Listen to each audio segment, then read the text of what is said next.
Holy shit. It's been 2 months? Hello? What the fuck? Is that a Rosa Nagashi I smell? Hi, chat. Oh man, when I tell you, I practically... Oh, now I just plosifed all over the mic, I'm so sorry. Speaking of, when I tell you, I practically forgot my entire song and dance. Oh my god, tragically high! When I tell you, I practically forgot my entire song and dance when it comes to, like, setting up my stream and getting everything to function in the way that I used to do it. I mean it. Cause, okay, hi. Cause holy shit, right? I use so many obscure little pieces of software, that, like, it's all in my head. Like, I need to know how it all works, because no one else does, and no one can help me, no one can save me. Had to go out real quick with someone in the past by quickly wish you a Happy New Year. Thank you so much, tragically. Hold on. Before you go, if you have like 2 or 3 minutes, give me like a Genshin Impact piece you really like. I'll play it on piano for you before you leave. Hi from Emma and Lily. Oh, fuck yeah, you two are staying over together? Hell yeah. Awesome. Also, hello, Wakeful Mistake. Hello, You Guy 21 Boss. Hello, Cyber. Hello, Flanny. Hello, Emma. Welcome in. Gladsome Ramble. God, which one was that again? Hold on. Let's see if I remember. Oh, it's a Nod Cry track. I'll probably remember. Oh, of course. All right. Oh, chat. You haven't seen this tech yet on stream. If you're in my Discord, you might have seen it, but I've not used it on stream. You see how I have this piano below me? Watch this. Isn't that sick as fuck? You guys can actually see, like, so much more properly what I'm playing now, instead of on that, like, shitty little, like, zoomed-in widget that I just had, like, capturing my FL Studio window. It's a program called Keysight. It's just on Steam. You can just project a piano in 3D space at any camera angle, and then put it into your OBS scene. You can, like, customize the colors and, like, the texture of all the piano keys and that sort of stuff, so you can really make it your own. And I just, like, put it on top of the piano that I already have on my desk, because, like, normally I have this thing on my desk, right? And I've just thrown it on top of that, and it looks like it's the same thing, but it's not. And it's really cool. Anyway, what key is Gladsome Ramble in?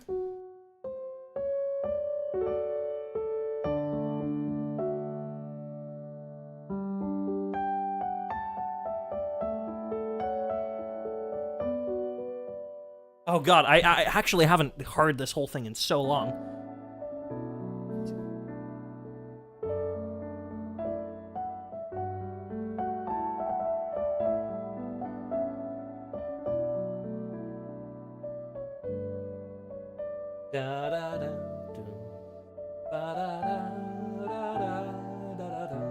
Yeah, okay.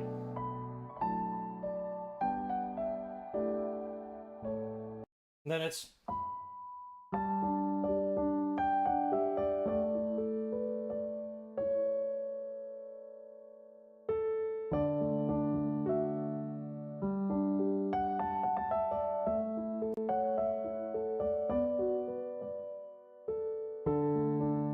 And then it's,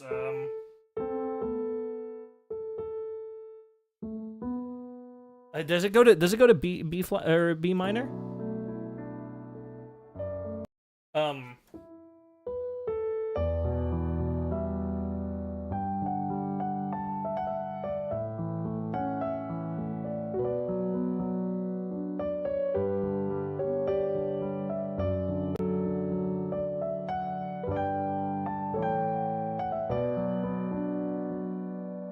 I'm kind of just riffing.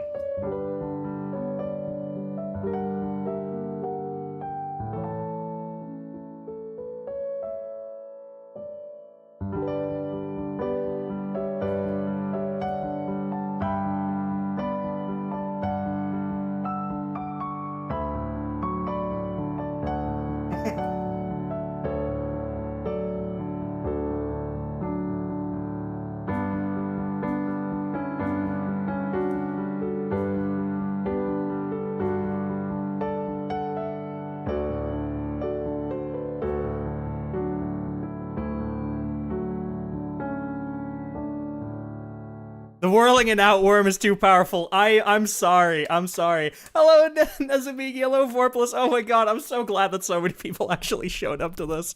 I'm not gonna lie, I pondered for like a while whether I actually wanted to do today's stream, cause I missed doing it, and I needed something to like keep me busy in the last few hours of the year just so I wouldn't get too sad. And I was like, this is a good thing to do. But, the problem is I was like, if nobody shows up, I'll have an even sadder New Year's. And I didn't know, like, I've not streamed in 2 months.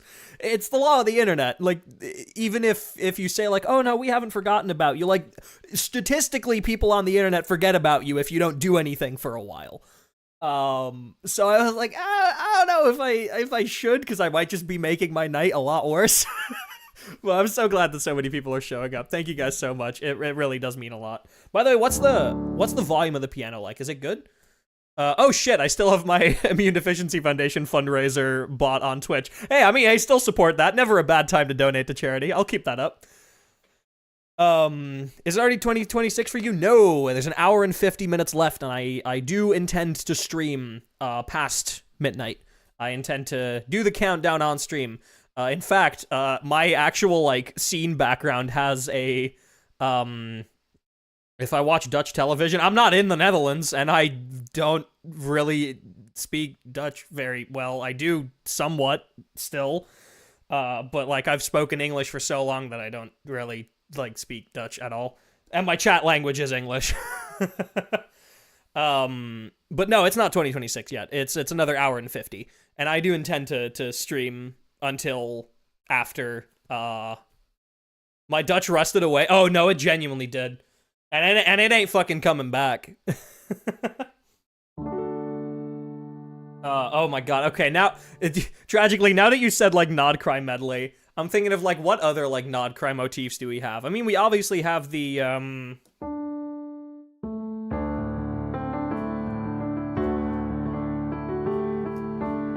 then it's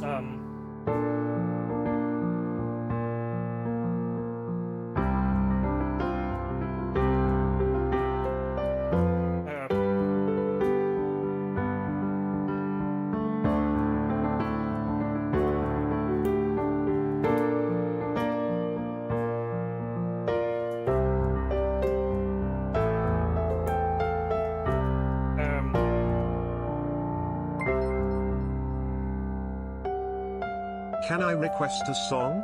3 A Contract by Kyle Hadak. I wasn't intending on doing song requests today, but now that you've given $2, I feel bad. Thank you so much for the super chat, Emma. I really appreciate it. I wasn't intending on doing song requests today. I'm kind of just like riffing off of what I'm comfortable with right now, because I'm very rusty. You don't have to? Are you sure? I'll try and have a look at it later if that's okay. I feel bad now. Oh, speaking of, actually, one thing that I should probably do, is do this before the end of the year. I can gift my 10 free memberships for December. I'll probably do that before the end of the year.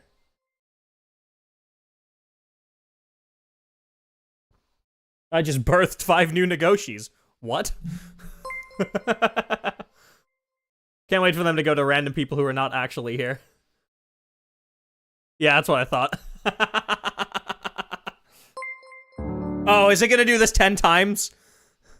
Okay, hold on, let me mute my alerts real quick. Fuck. Why does it do this to me? Why do you do this to me? I don't like this. Yeah, let me mute that real quick until those are over. What other Nod Cry motifs do we have? I mean, we have the obvious one.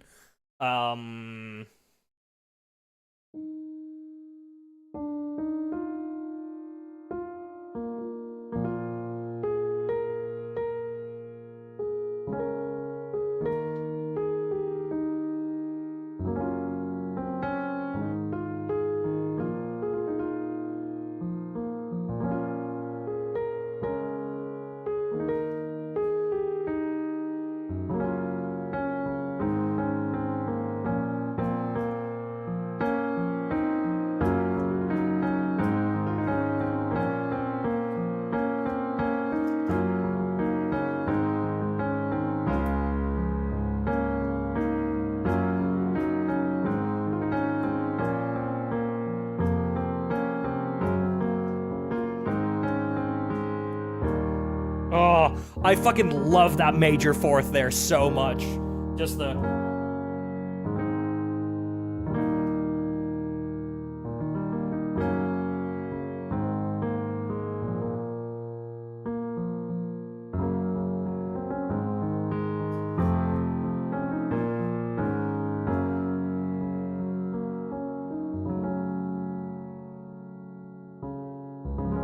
Oh. Oh yeah. No, my fucking inspiration is flowing again. Oh, it's starting up again. That's awesome. Okay, I haven't lost the sauce. I notice I need to turn my mic down a tiny bit. I'm hitting the red a little too easily. That's probably a bit too much. Me when the audio engineer. Oh my god! Thank you for the 5 gifted. I really appreciate. Okay, well, hold on. We gotta unmute these alerts.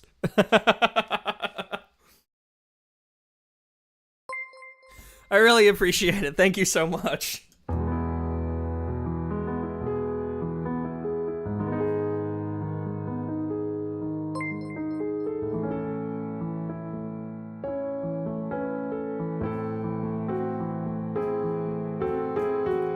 Oh. Little Christmas present. Never too late for a Christmas present. Oh god, chat, I'm so not gonna lie.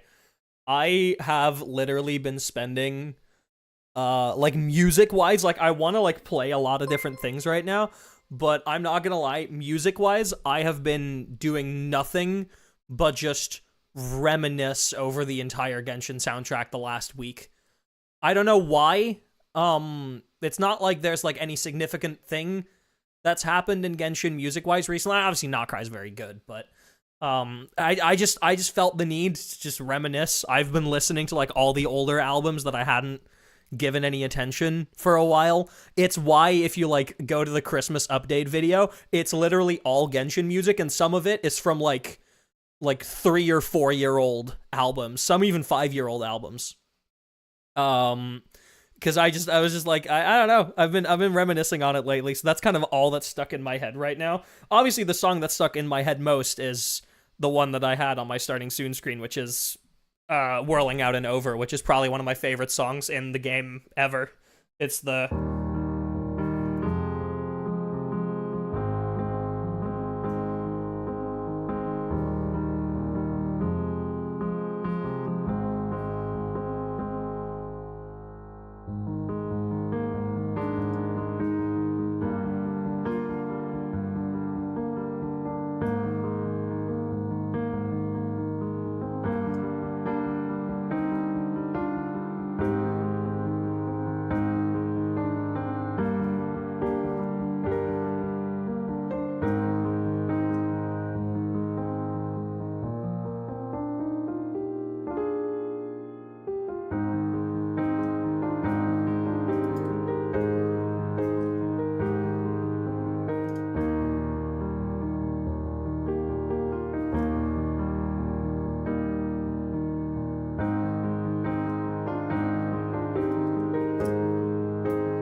Fuck.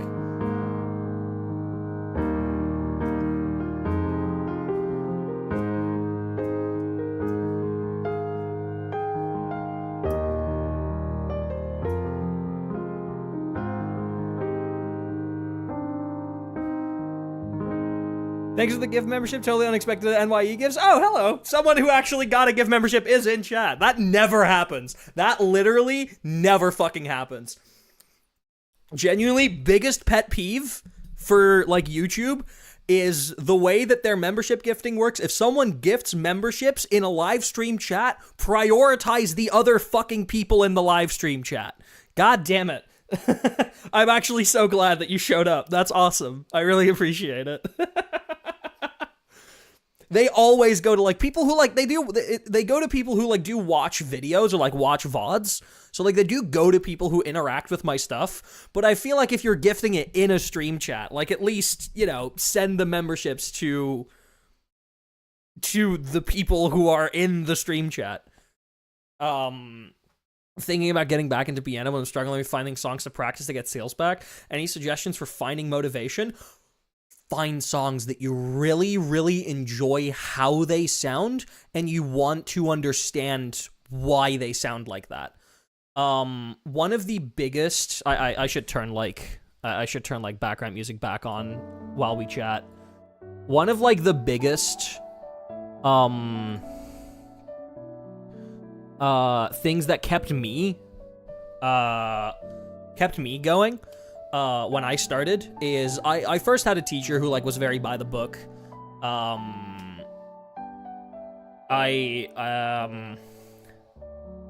He, like, wanted me, you know, to learn all the basic theory stuff. He wanted me to learn the scales and all the things that I do believe are important but aren't exactly interesting, especially not when I was the age that I was when I started playing, because I was, like, 8 years old. Which, you know, that's not the stuff that you're interested in. If you're 8 years old, you just want to press the keys. That's what I wanted to do. But, you know, I didn't take what he taught me for granted, because it was important. But then, you know, he was aging. He was hitting his retirement age. And so he retired, and I got a younger teacher, around, like, late 30s, early 40s, I think. When he first started teaching me, and he immediately found my love for video game music, and he saw how much I appreciated it, and immediately just, like, threw all of his, like, intended lesson material to the side, and was like, that. Emma, please keep chat in English so that everyone can participate. That goes for you as well. I enforce the language rule in my chat pretty heavily. I don't like having anyone feeling left out.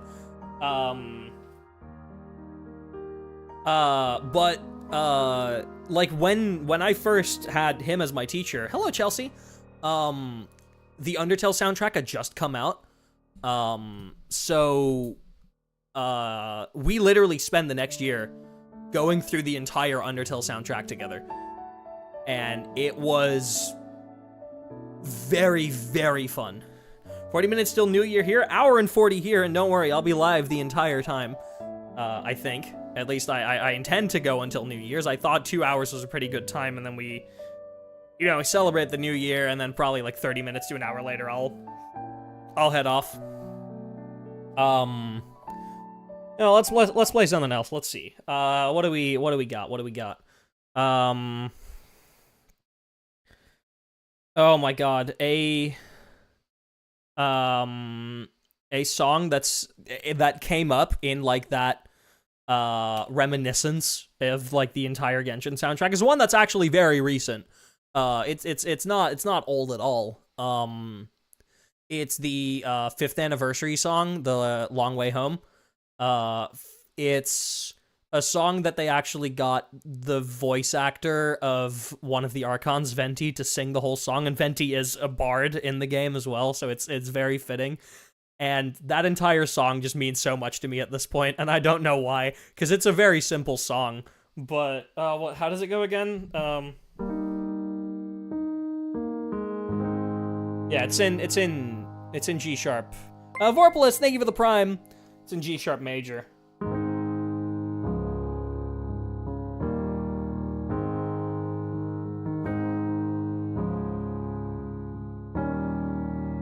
Yeah, that's the chord progression then.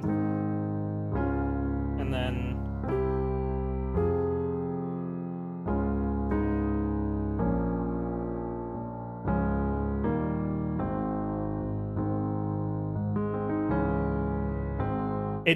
It does use that minor fourth very nicely.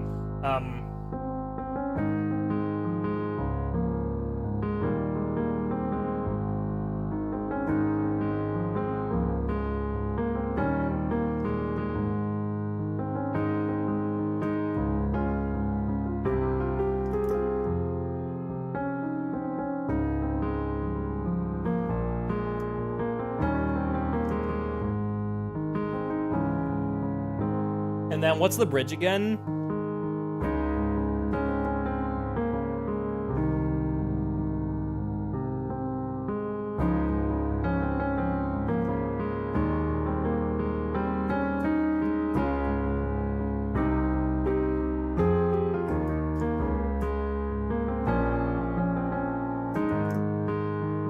And then it's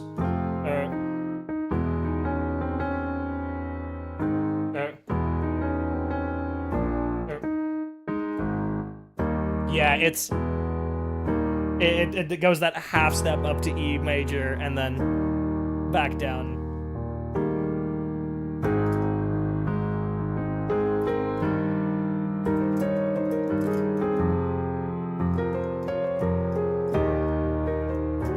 Oh god, what is it?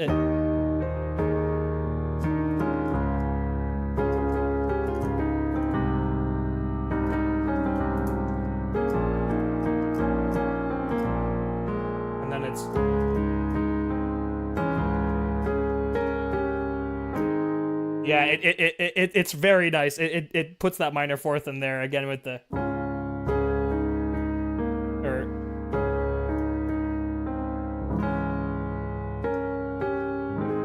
Ooh. Ooh.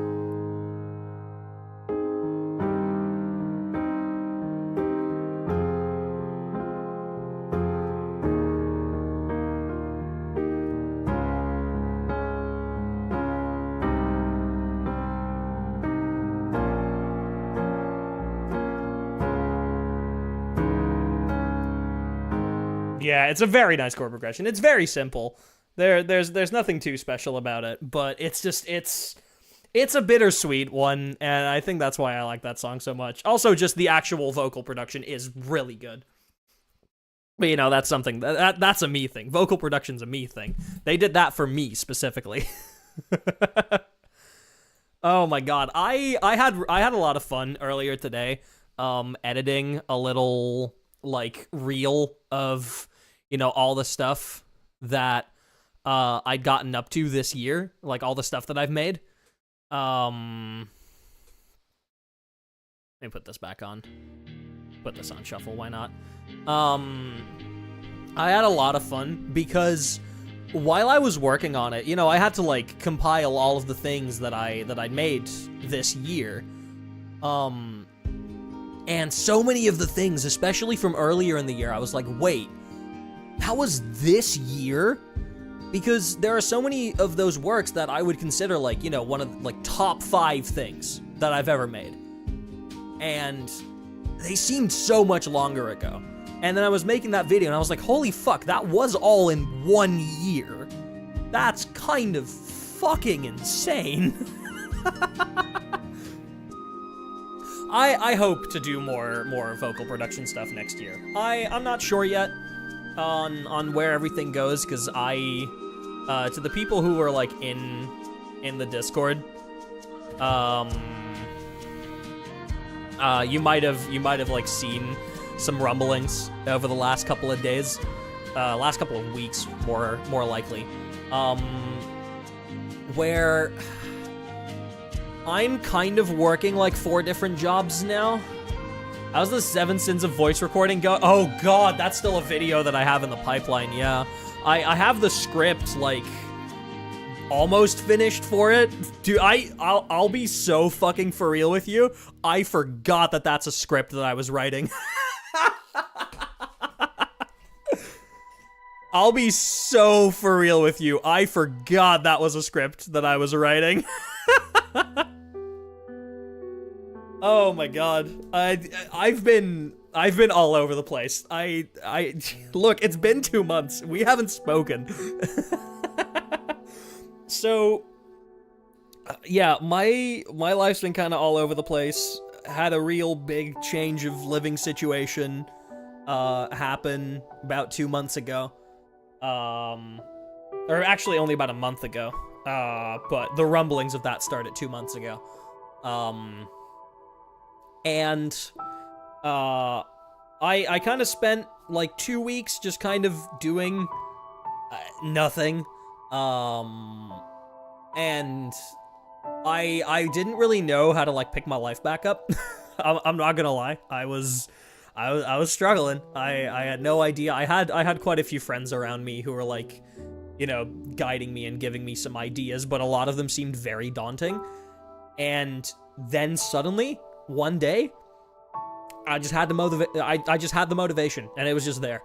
And I'll be real, I got very lucky. There's not too terribly much that I can talk about. I haven't signed a contract yet, but I will very soon. And I don't want to take any chances.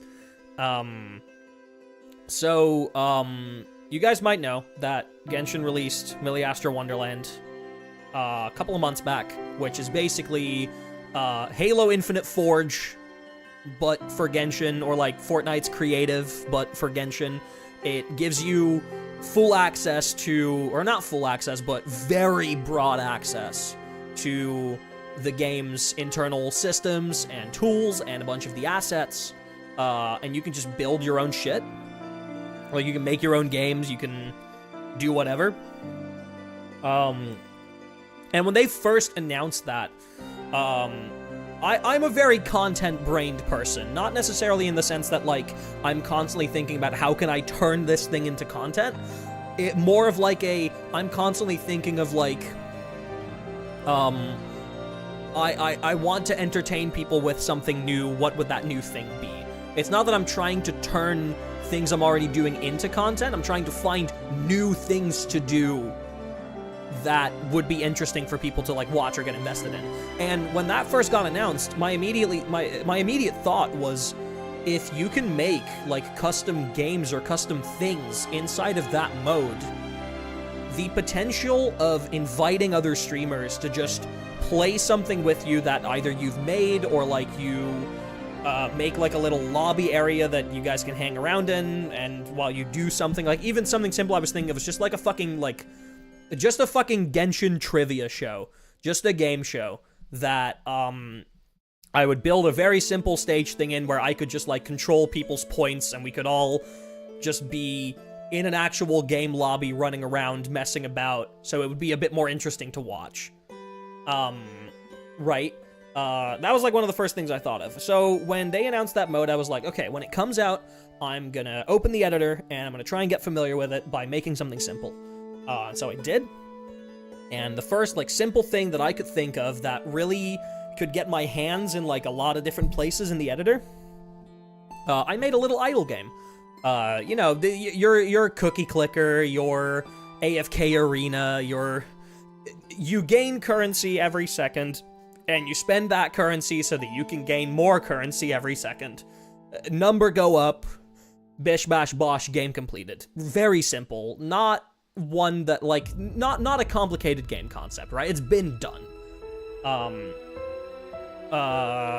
So I started on that. It took me like 4 days, or like 3-4 days to make all the functionality, and then another couple of days for like polish and like making the stage look nice.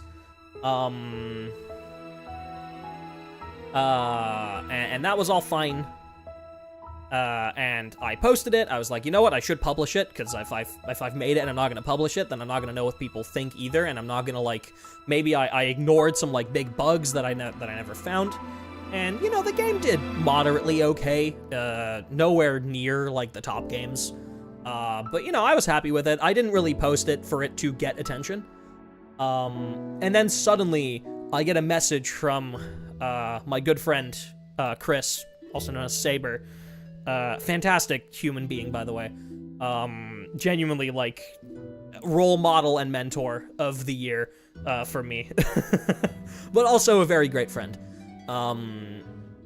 And he messages me going like, yo, I logged into Genshin today and I saw your game on the front page.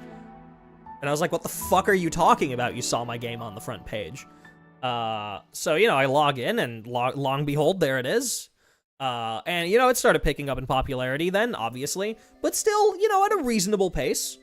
And then the end of the first patch happens. Like, there's a new update, and I log in a few hours after the new update. Obviously, whenever a new update comes out, huge influx of players, right? So I log in a couple of hours after the update goes live, and instantly, my game is in, like, the top 20 of games on the NA server. And over the next few days, it just keeps going, and it doesn't stop. It's top 50, then top 20, then top 10, then 9th, 8th, and it goes all the way up to 2nd place on the American servers. At which point, I get a message. I was in the creator Discord, because the creator Discord is mostly there, you know, so you can ask questions. Everyone was figuring out the editor at the same time when it first came out, so it was kind of just a place where, like, everyone could share their findings. While the documentation was pretty good, like, a lot of, like, more detailed things weren't explained. The editor didn't have a lot of tooltips, for, like, the more obscure things. I was used to, like, Unreal Engine's node graphs and blueprints, where if you hover over literally anything, it basically just tells you exactly what it does over every single node tells you that, every single, like, input and output tells you that. I was used to that. This editor does not have that.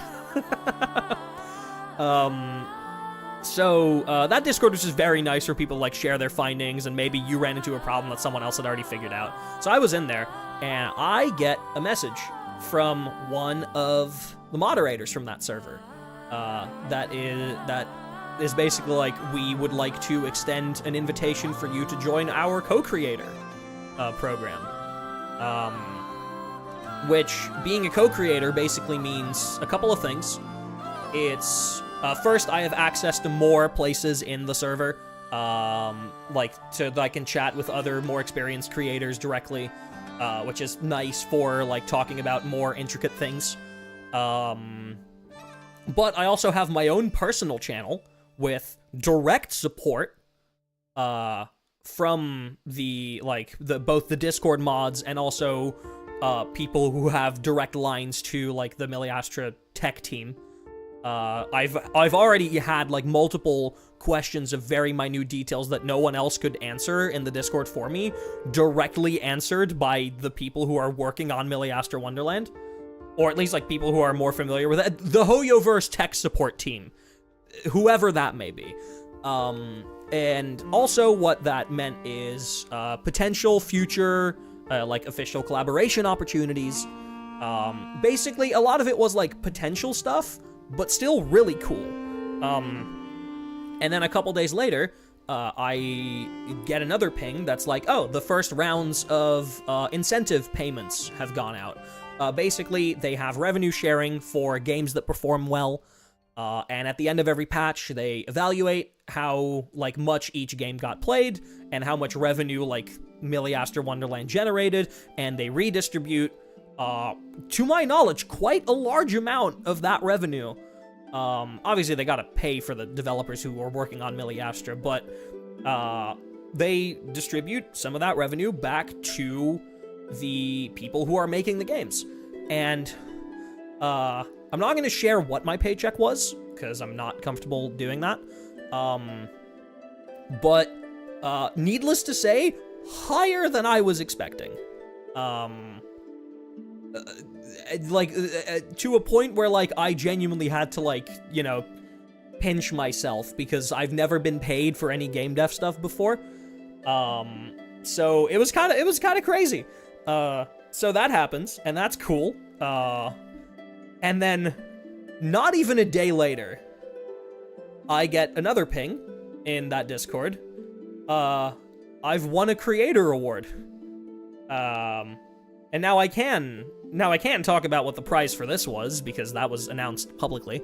I won a $1,000 gift card.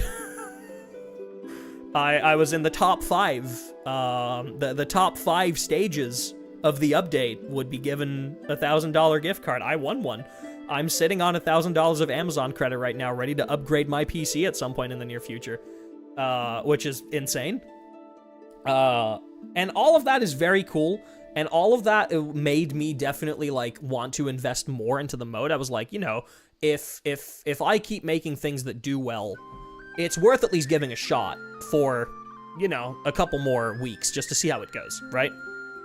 So I started working on, like, a big update for the cookie clicker. I added a fucking New Game Plus speedrun mode.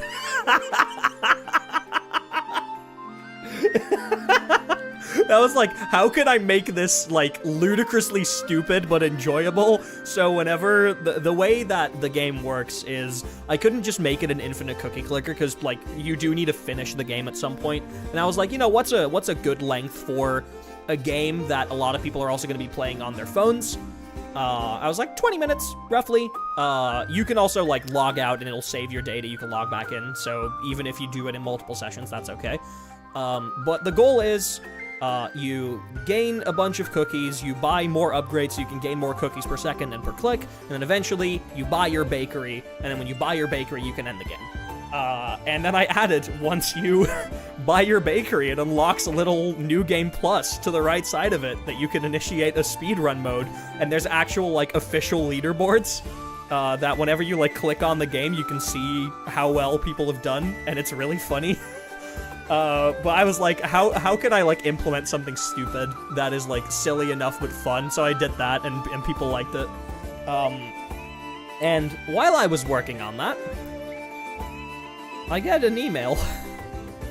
Now, I'm not going to be talking much about this at all, but what I can say, is that they effectively said, we would like to offer you a 6-month partnership where we give you full support for everything that you need, and in return, you provide us with a couple of stages over the course of those 6 months, and we pay you for your work on top of the revenue share that you already get. So just a contracted fucking, like, not quite job, but contracted freelancing. And at that point is when I started going a little insane. And that's what I've been working on the last few days. And obviously I'm not able to talk about what I am working on, because naturally, I haven't even signed the contract yet, but, like, I'm not taking any chances. I only literally just got it recently. I still have to properly review it. Yeah, I'm not taking any chances, so, you know, at the end of the day, I know HoYoverse is a very cool company, but they're also a pretty litigious company. I don't want to risk it. I want to iron out full details on, like, what I am and am not allowed to talk about. I am going to ask if I'm still able to, like, stream working on the stages that I make, because if I would be able to, that would be awesome, but I obviously understand if they say no to that. That seems, like, pretty reasonable to me if they say no to that. I'll see what kind of content I can make on it, but basically, the offer that they gave me was enough for me to genuinely say, like, I need to dedicate a good amount of time towards this and get as much value out of it as I can over the next few months, however long it's gonna last, right?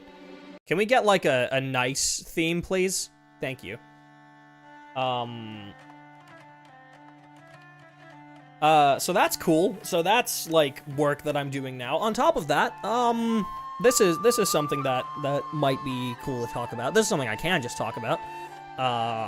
As of tomorrow, so it's technically an hour and 20 minutes from now, I am officially starting as an assistant talent manager as well.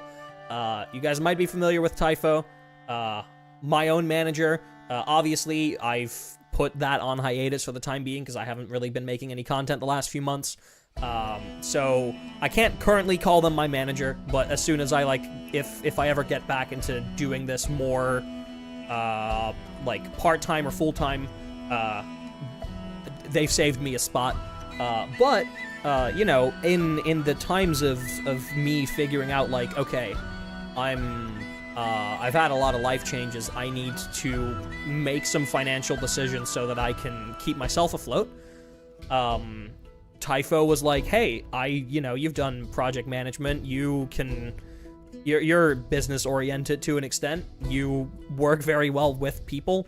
I'd love to, like, you know, to help you out a little bit, take you on as an assistant manager.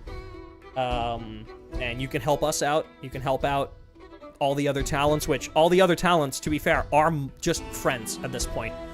I consider a lot of them very close friends. You're not sitting still is what you're saying. I'm basically working 4 jobs. I only kind of realized this as I was talking to a friend of mine a couple days ago about, like, all the stuff that I do. I only realized that, like, I am kind of just working 4 jobs. Because if we and that's if we include the streaming. Like, if we include my own content creation, which I do, you know, obviously we're in a scenario right now where, as you see, if you're like a member, you have 1 emote. You basically don't have any other emotes.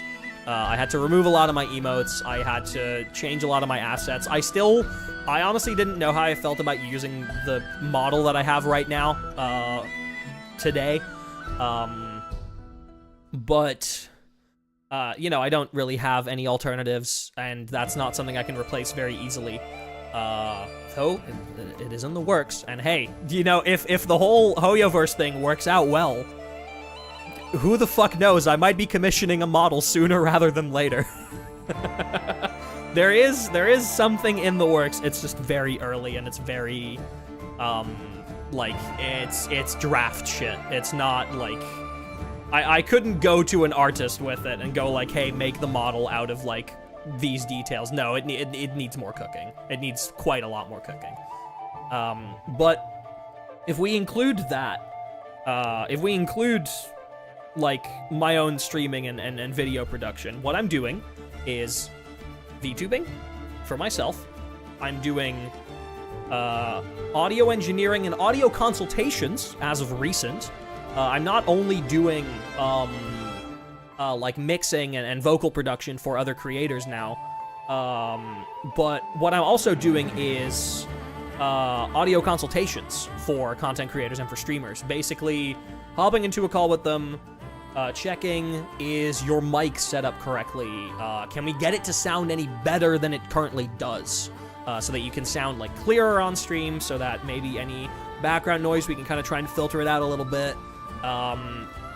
Is, like, the audio balancing on your stream correct? Like, is your voice too loud? Or whenever you're on Discord with people, do they tend to be, like, too quiet?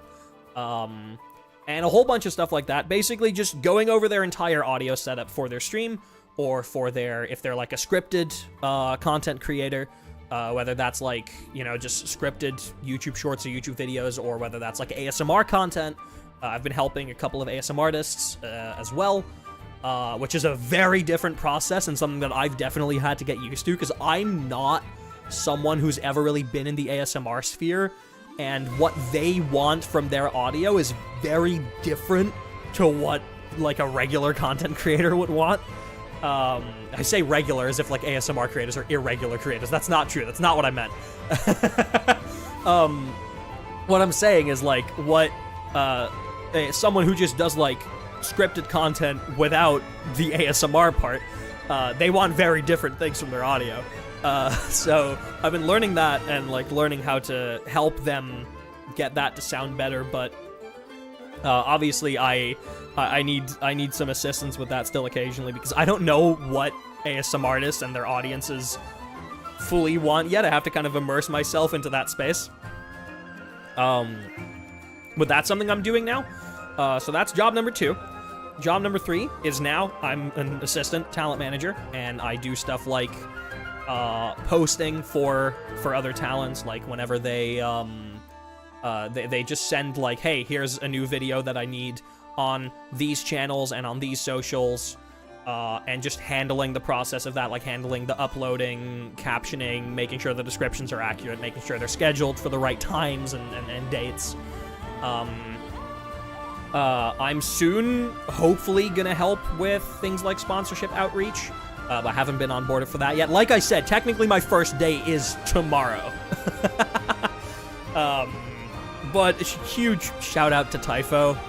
Genuinely one of my closest friends. Like, I know they're my employer now too, but like, and they were my manager previously. But I've always seen them as like a friend first and a business relationship second.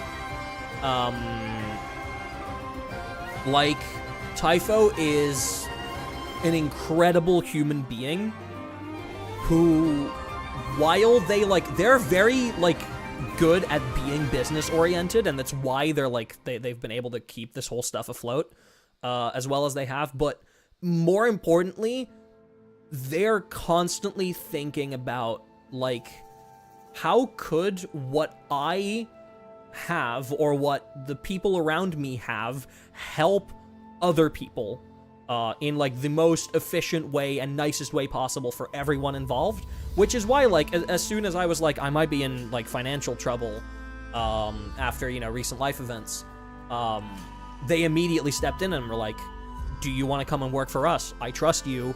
I know that like you do your stuff well, you're a motivated person, you learn things very quickly. Do you want to come and work for us? And I pay you a bit for that every month to help you out. Just immediately. Like, they didn't even think about it for, like, more than 10 seconds before they offered me that.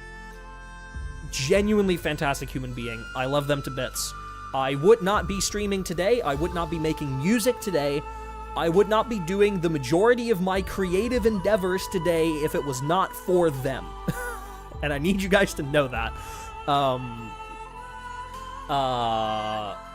So there's that. That's job number 3. And now number 4 is, I guess, I'm making stuff in Genshin Impact, in Millie Astro Wonderland, and I'm receiving revenue share payments for it that are genuinely helping keep me afloat.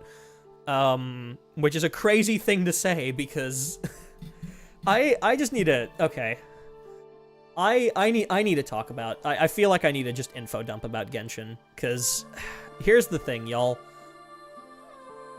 It's, obviously, yes, it's a gacha game. Yes, it's got a lot of flaws. It's got a lot of issues.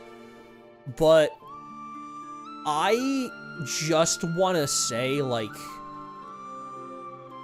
there haven't been many games, not even live service games, that have felt as special to me as Genshin does. Some of the people who've been, like, following me for multiple years might know that, you know, I used to play a lot of Destiny 2. I've gotten back into playing it on occasion recently. I did the most recent contest dungeon, had an okay time, but I'm definitely not playing it as much as I used to. I'm kind of just playing it casually right now. I haven't logged in like a week. I don't really play too much of it.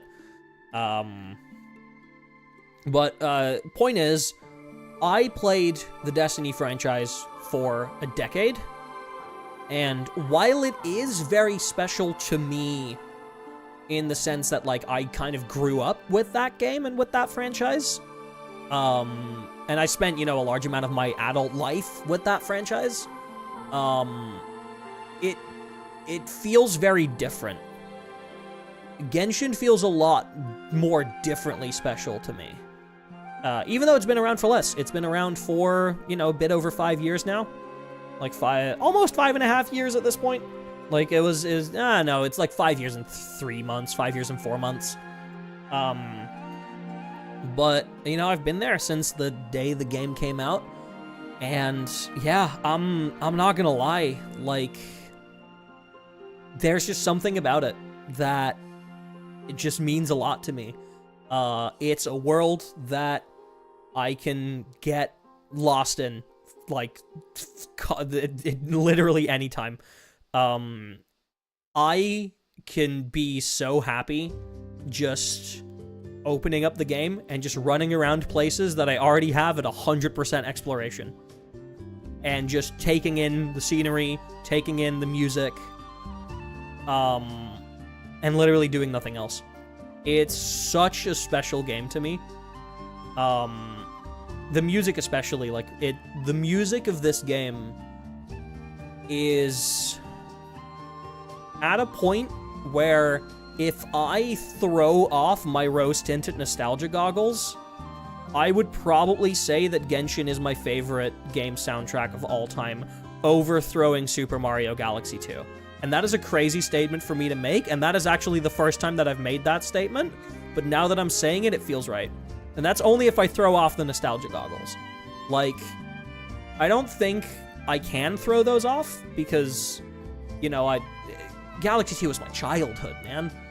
Like, that shit was special. That was one of the first games that ever even had, like, orchestral elements, like, live orchestral elements in their soundtrack. Not, like, there were other games that had orchestral elements, but not live. Galaxy 1 was kind of a pioneer in that. And, that soundtrack is very special to me, but a large amount of that reason is nostalgia. Even though it is a fantastic soundtrack, it is an all-timer. It is still amazing to this day. But, I mean, Genshin's music is so special to me. It's beautiful. I went to, the Genshin Orchestra earlier this year in London. That genuinely might be one of, if not the best day of my life. Those 2.5 hours might be the best 2.5 hours of my life. And I'm not kidding when I say that. I cried like a motherfucker. I really hope they do another one. And I will pay whatever money necessary to go to it. But yeah, it's very special to me.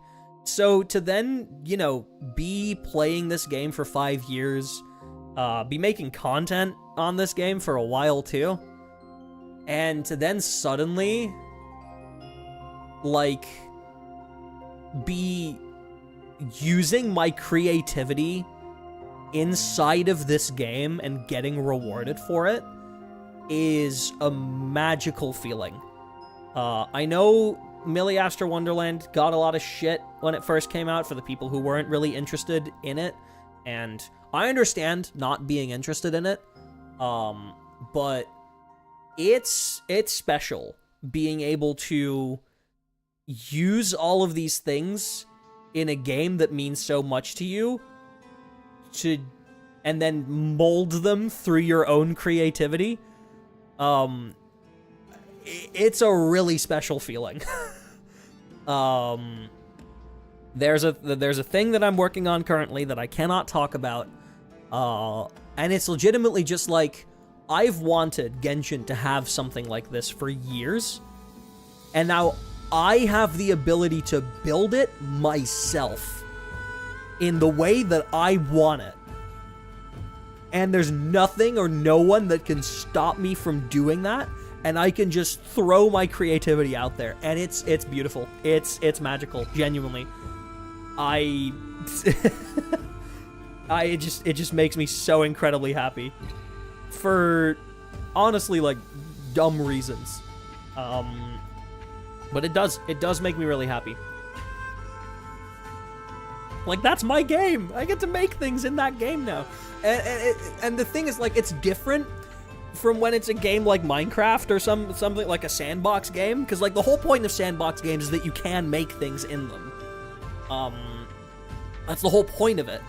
This wasn't something that you could do, and it's honestly changed my mind on like UGC modes in video games. UGCs being user-generated content. I never really knew what to think of them when I first like saw them. Because, you know, there's, you know, we had, like, Unreal Engine for Fortnite and Fortnite Creative. That was, like, kind of one of the bigger pioneers of it. Obviously, like, Roblox has existed for ages, but Roblox isn't a, like, game that has a UGC. Roblox is just a UGC. The whole thing of Roblox is user-generated content. There is no game of Roblox that then has the UGC component. No, that is the game, right? So, you know, we have, obviously, Halo Forge, like, Halo Reach's Forge was, like, one of the first, like, bigger multiplayer ones that, you know, you have a full single-player campaign, you have a full multiplayer, and then there's also this thing that just allows you to make your own stuff. And, you know, and then Fortnite Creative. Oh my god, Esty, hi! And then there's, like, Fortnite Creative is there. And I didn't really know what to think of them, because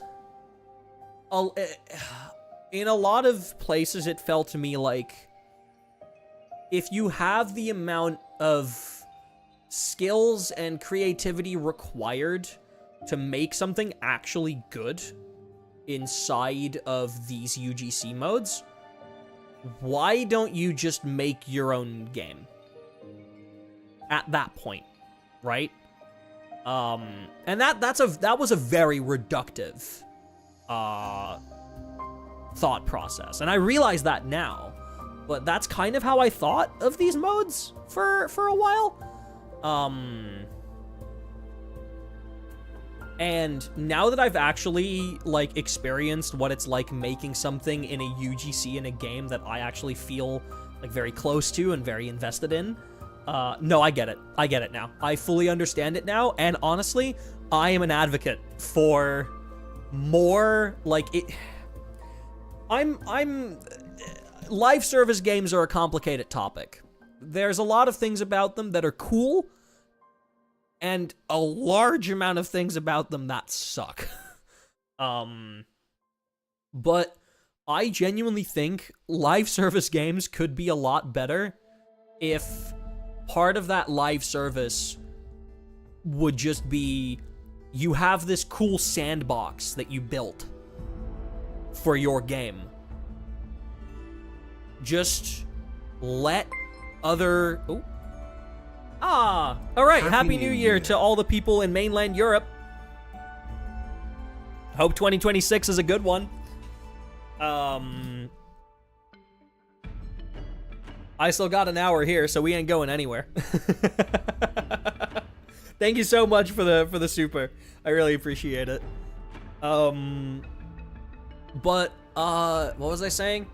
Right. It's... There's something about, like, being able to take the sandbox of this game that you really like and using it in your own inventive ways. How often have you played a game that has, like, really, really cool, like, mechanics to it, but you can't stop thinking about, man, I wish that they would just use these components that they've built in this way, in a way that they haven't used them yet, but in a way that would be cool if they did? How often has that happened when you're playing a game? Maybe that's just a me thing, or maybe that's just, like, if your brain is, like, wired in, like, that game design kind of way. But Rosa stream, Nova! My goat! Welcome in, welcome in. Ladies and gentlemen, Nova, editing goat. Cool person, cool human being, piece of shit, affectionate, but yeah, it's so cool if you, What the fuck? Look, I said affectionate, so it's okay. I can say it. But yeah, it's just it's cool to be able to think about a game sandbox in that way, and just literally be able to use it in whatever way you want. And that really hit me once I, like, now that I'm building something that I'm like, man, I always wish that Genshin had something like this. I've been wanting something like this, like, for multiple years. Probably not since the day I started playing, but it would have probably been within the first year and a half of me playing. That thought will have crossed my mind, and just having the ability to make it yourself is so cool. And it got my creative juices completely flowing again. They were, like, stun locked. There was nothing happening at the start of this month. Like, it was gone. I had nothing. I had no gas in the tank. I would sit in front of my piano, nothing would happen. I wouldn't even be able to, like, play a piece of music that I know very well. Like, I literally did not play piano for, like, 3 weeks. I didn't even properly have it hooked up for a while of that period of time. It was gone. And then that hit, and it didn't just get, like, my like, game design and development creative juices flowing. Like, it got everything back up. Like, music and stuff, too. So,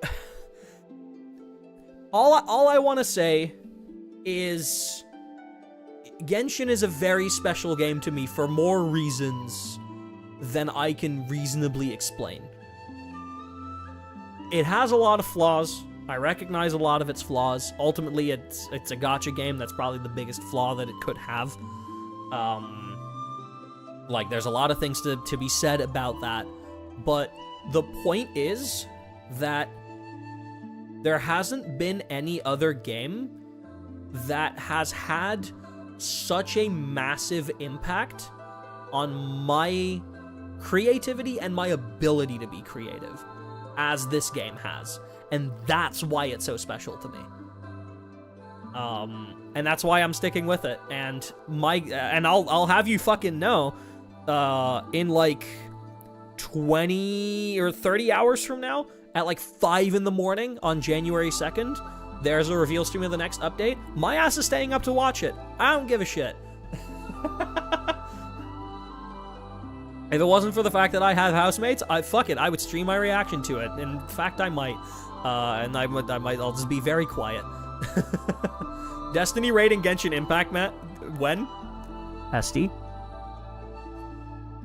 Your brainwaves are locked in with mine, and I need you to know that I got you. Okay? You are not the only person thinking of this. And I need you to know that there is someone else all out there with the same brainworms, and it's because of that fucking Halo Infinite Forge video. Yes, Vorpalus. Exactly. That was the thing that got me to think the same thing. I saw that video, cool as fuck, dude. Legitimately. Like, it was both my own experience in like working in the Genshin UGC that changed my mind on like video game UGCs, but that fucking Halo Infinite raid video, genuinely fantastic. And that completely changed my mind even further on like these UGCs existing. I think as a game designer and developer, there is no better way to show confidence in how fun the sandbox of your game is than giving your players full access to it. And just letting your players do whatever they want with the individual components. Right? Like, that exudes so much confidence in, like, the quality of all of the individual systems. But it also just, it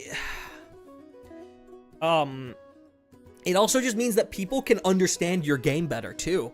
Because, like, I can't talk about what it is exactly yet, but in I'll probably talk about it once what I'm currently working on is out, which is hopefully in like 2-ish, 3-ish weeks from now. But in working in the Genshin editor, I've learned things about, like, the internal workings of Genshin systems that I would never have been able to find out if it wasn't for, like, basically the ability to just look inside of the code. We can't quite look inside of the code, obviously, but, like, we can see so much more than the game would normally show to us. Like, we can pull so much more data, and we can, like, make so many more, like, we can confirm a lot of assumptions on how things work exactly, and the amount of things that I've learned about Genshin's internal workings is fascinating. And that includes, like, some of that information is genuinely, like, helpful.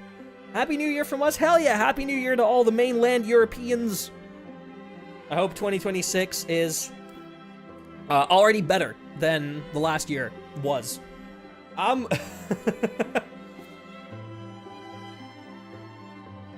New Year, hope you have a great time. Thank you so much, you too.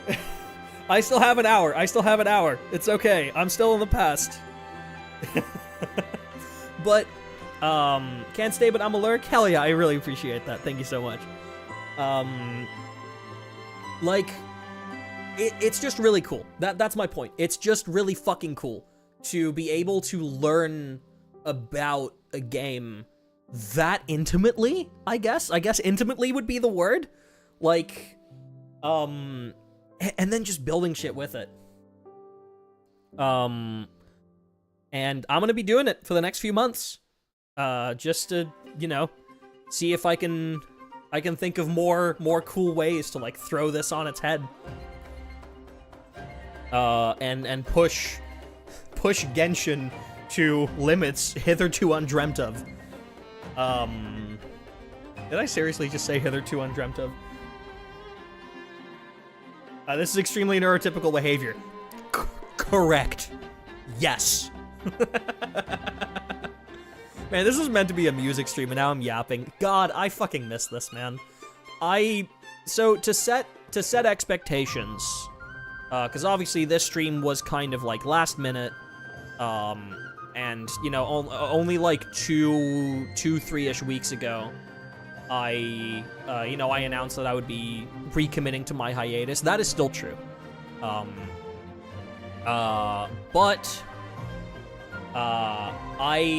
in that period of time, I did realize that, like, this is an outlet for me. And while it's not an outlet that I need very often, it's an outlet that that really does, like, help me on occasion. But I do want to set the expectation that, like, me being live today is no guarantee that I will be live again anytime soon, right? Maybe I will, you know, maybe I get the tingles for it, and I'll do it again. But yeah, I make no guarantees. So I don't want you guys to think that, like, my hiatus is over. It's just that hiatus for me means something different than it means for a lot of creators. Like, for a lot of creators, hiatus would mean, like, I fully, like, take myself off the internet for a while. I don't make anything. I just, like, take a full break from it. That's not what it means to me. Hiatus for me means, like, I'm removing the obligation from myself. No matter what, I'm not going to feel obligated to engage with any of this at the moment, but in the event that occasionally I want to engage with it, I will. And tonight was one of those nights, because it's a special night. New Year's is one of the only, like, I guess, like, holidays, if you can even call it that.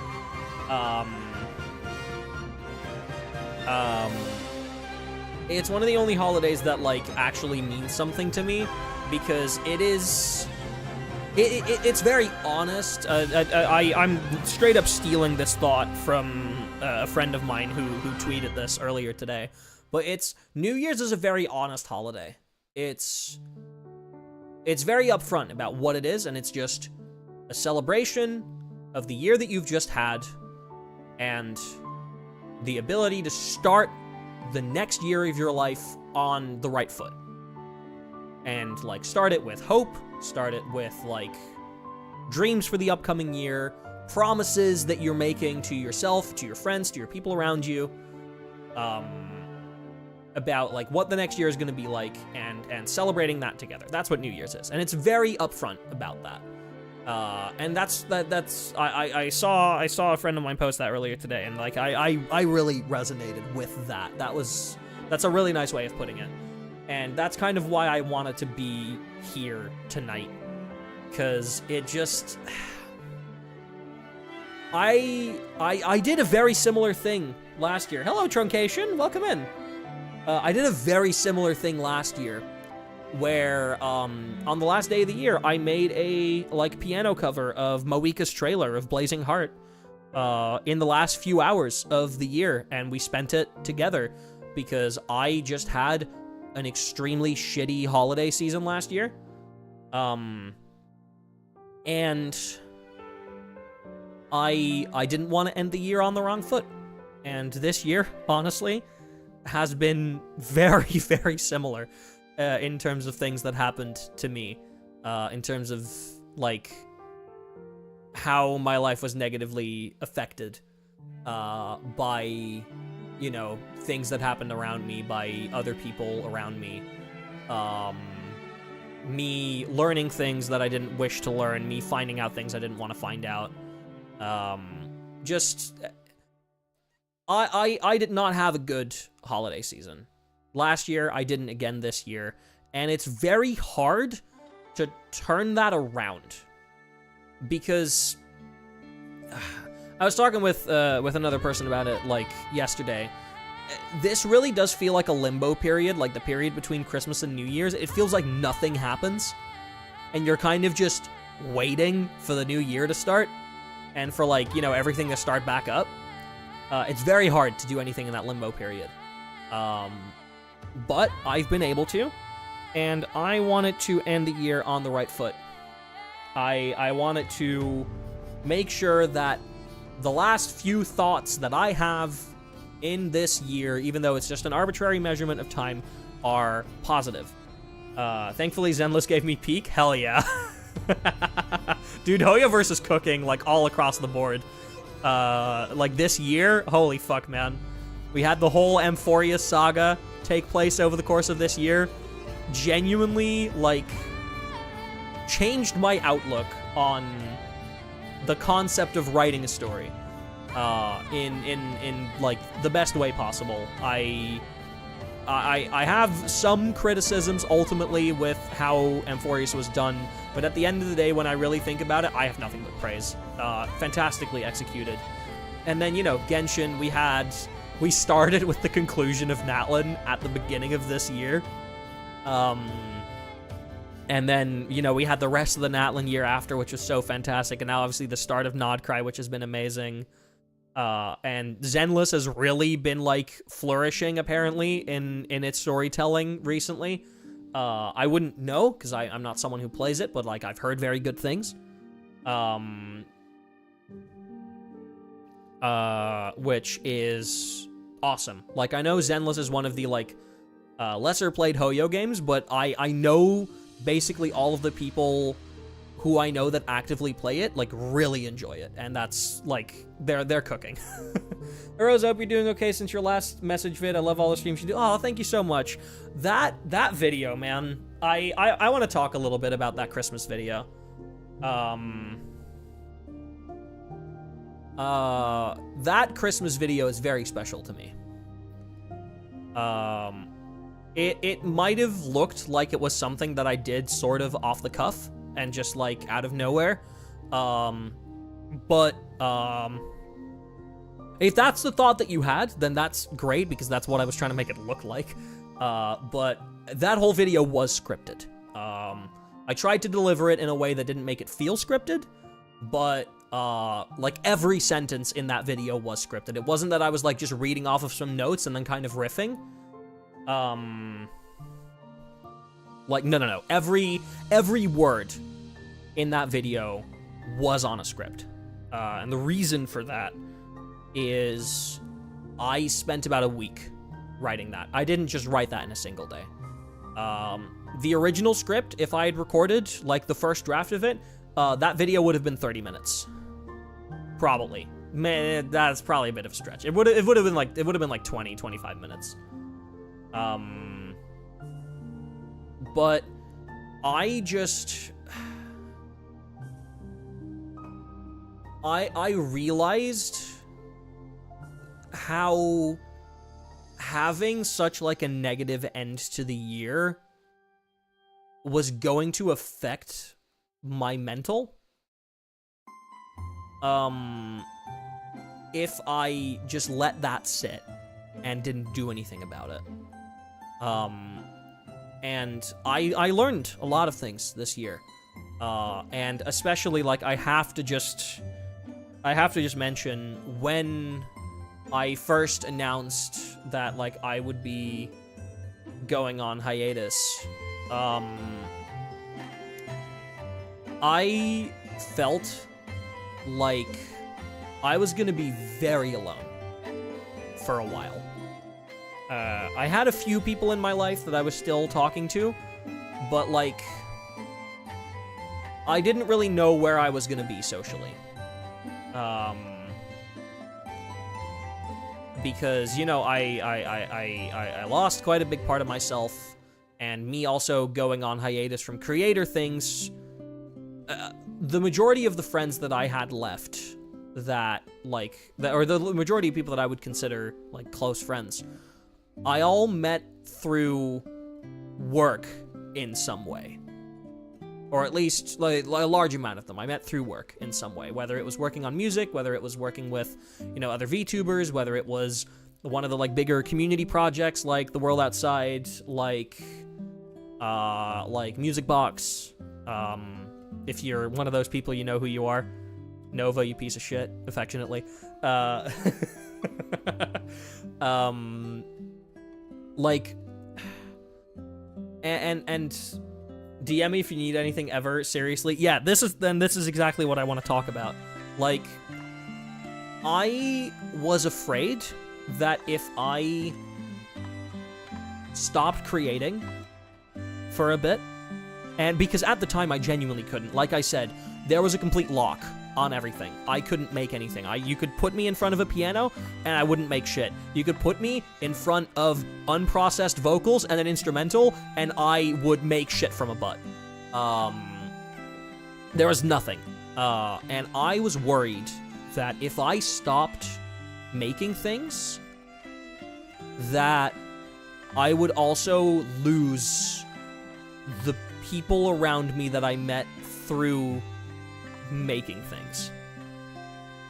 And that was so overwhelmingly not the case. The amount of genuinely, like, heartfelt messages that I got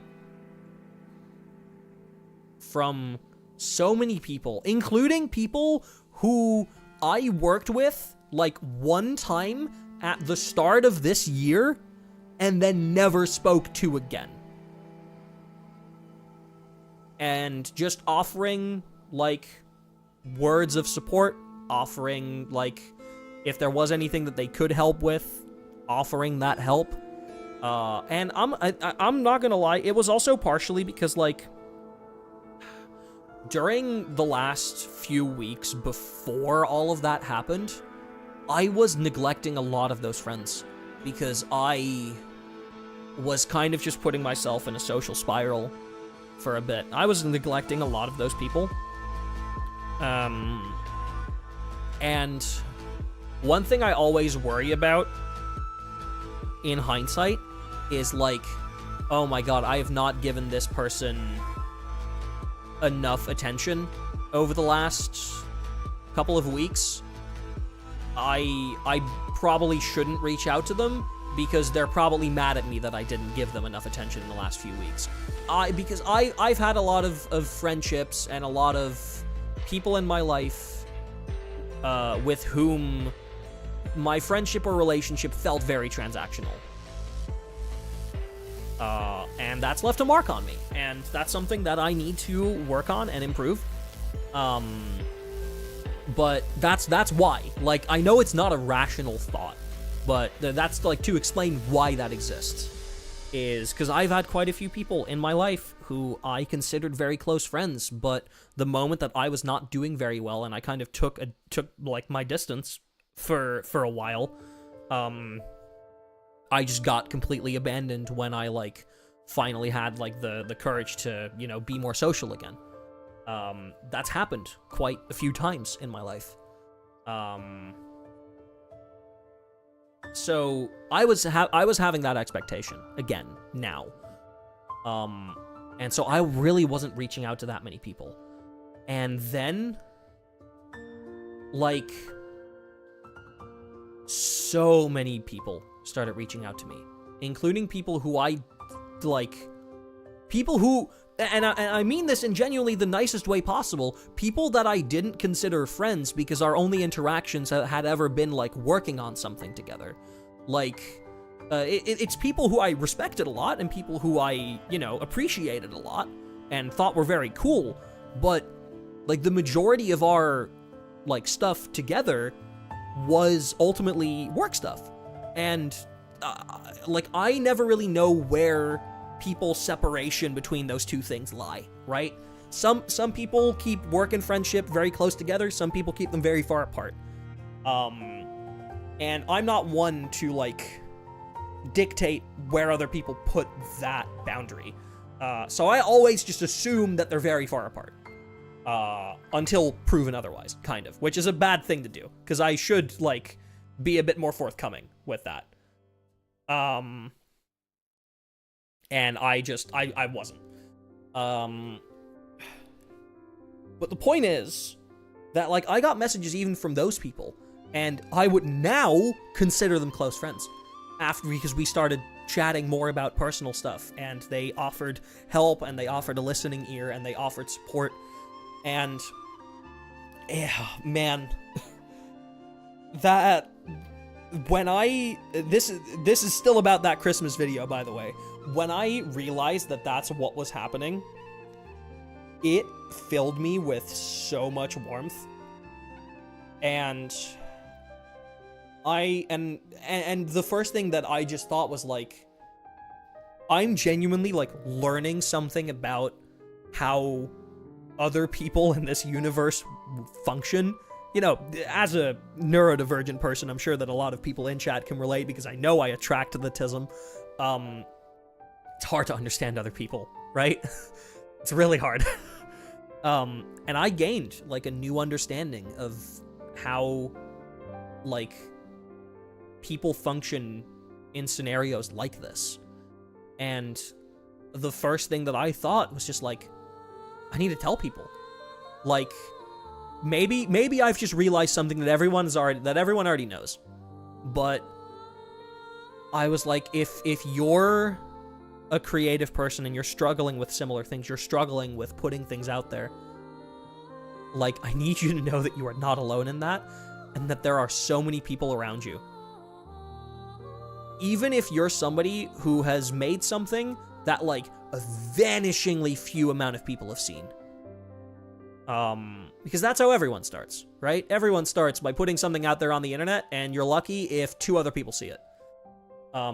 But it's about influence and impact. It's about, like, when you put something out there and somebody sees it, it does have an effect on someone. That effect may be negative, but that doesn't matter. It has an effect on somebody. And I guess I just really wanted to go, like, you know what? I need to write a 10-minute message in which I basically tell people to keep making shit. And I'm very proud of how I wrote it. I think that legitimately that 10-minute video, some of the best writing I've ever done. And I do want to brag a tiny bit, because while I did say, you know, every single word in that video was scripted, I tried my best to deliver it in a way that didn't make it feel like it was, so it felt more authentic. Because like even then, like I don't think scripting something makes it any less authentic. It just means that you've thought a little bit more about what you want to say. I don't think it makes it any less authentic, but some people do have the perception that if they notice that someone is just reading a script, it feels less authentic, right? Even though it kind of isn't, because they've just thought more about what they wanted to say. Point is, while I was reading off of a script, that entire video, that entire 9 minutes, no cuts. One take. I didn't even do multiple takes. I did a singular take of the whole script. And that's what you got. No cuts. Nothing. I didn't cut out a single sentence. I didn't cut out any pauses. It was, I started the recording, and those 9 minutes came immediately after. I don't even think I trimmed the start or the end of it. And I'm very proud of that I was able to deliver all of that without crying. I do get very close towards the end of the video. I get very damn close, but I was able to deliver all of that without crying.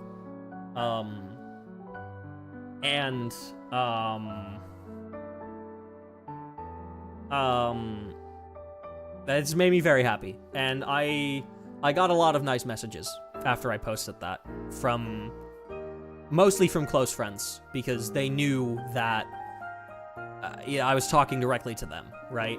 I started it. My initial idea was just to write a bunch of Christmas messages for people, like people that I was close to, but after 3 of them, I really was like, I don't think I have that much writing in me. It was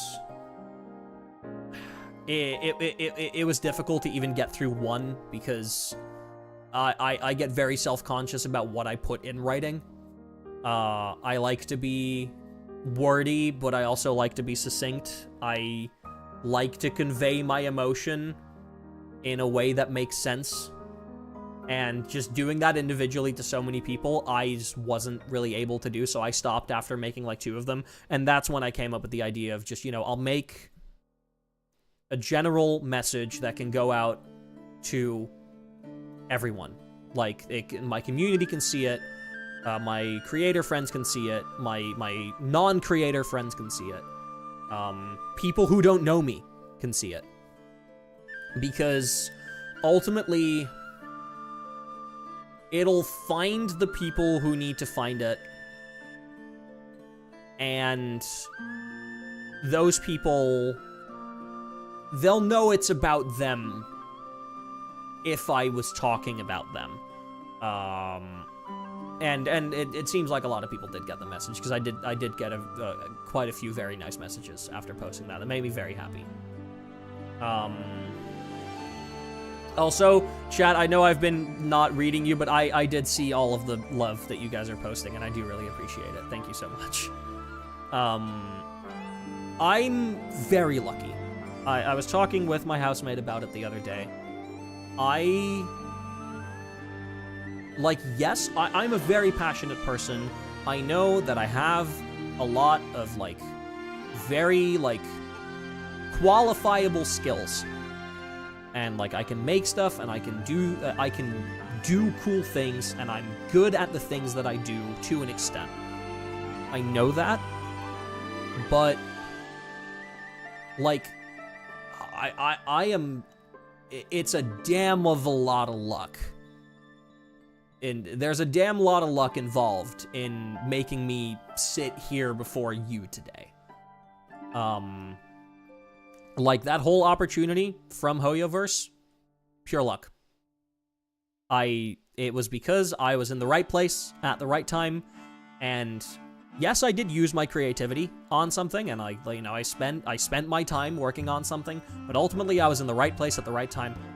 I hopped on it early enough that something I made was able to, like, be very successful, completely unintentionally. And that reignited my creative passion. And I'm not gonna lie, if I look at, like, the rest of my life, kind of, I realize that this has always happened. There has not been a single time in my life so far where I had the genuine creative block that I did, and I was stuck in it.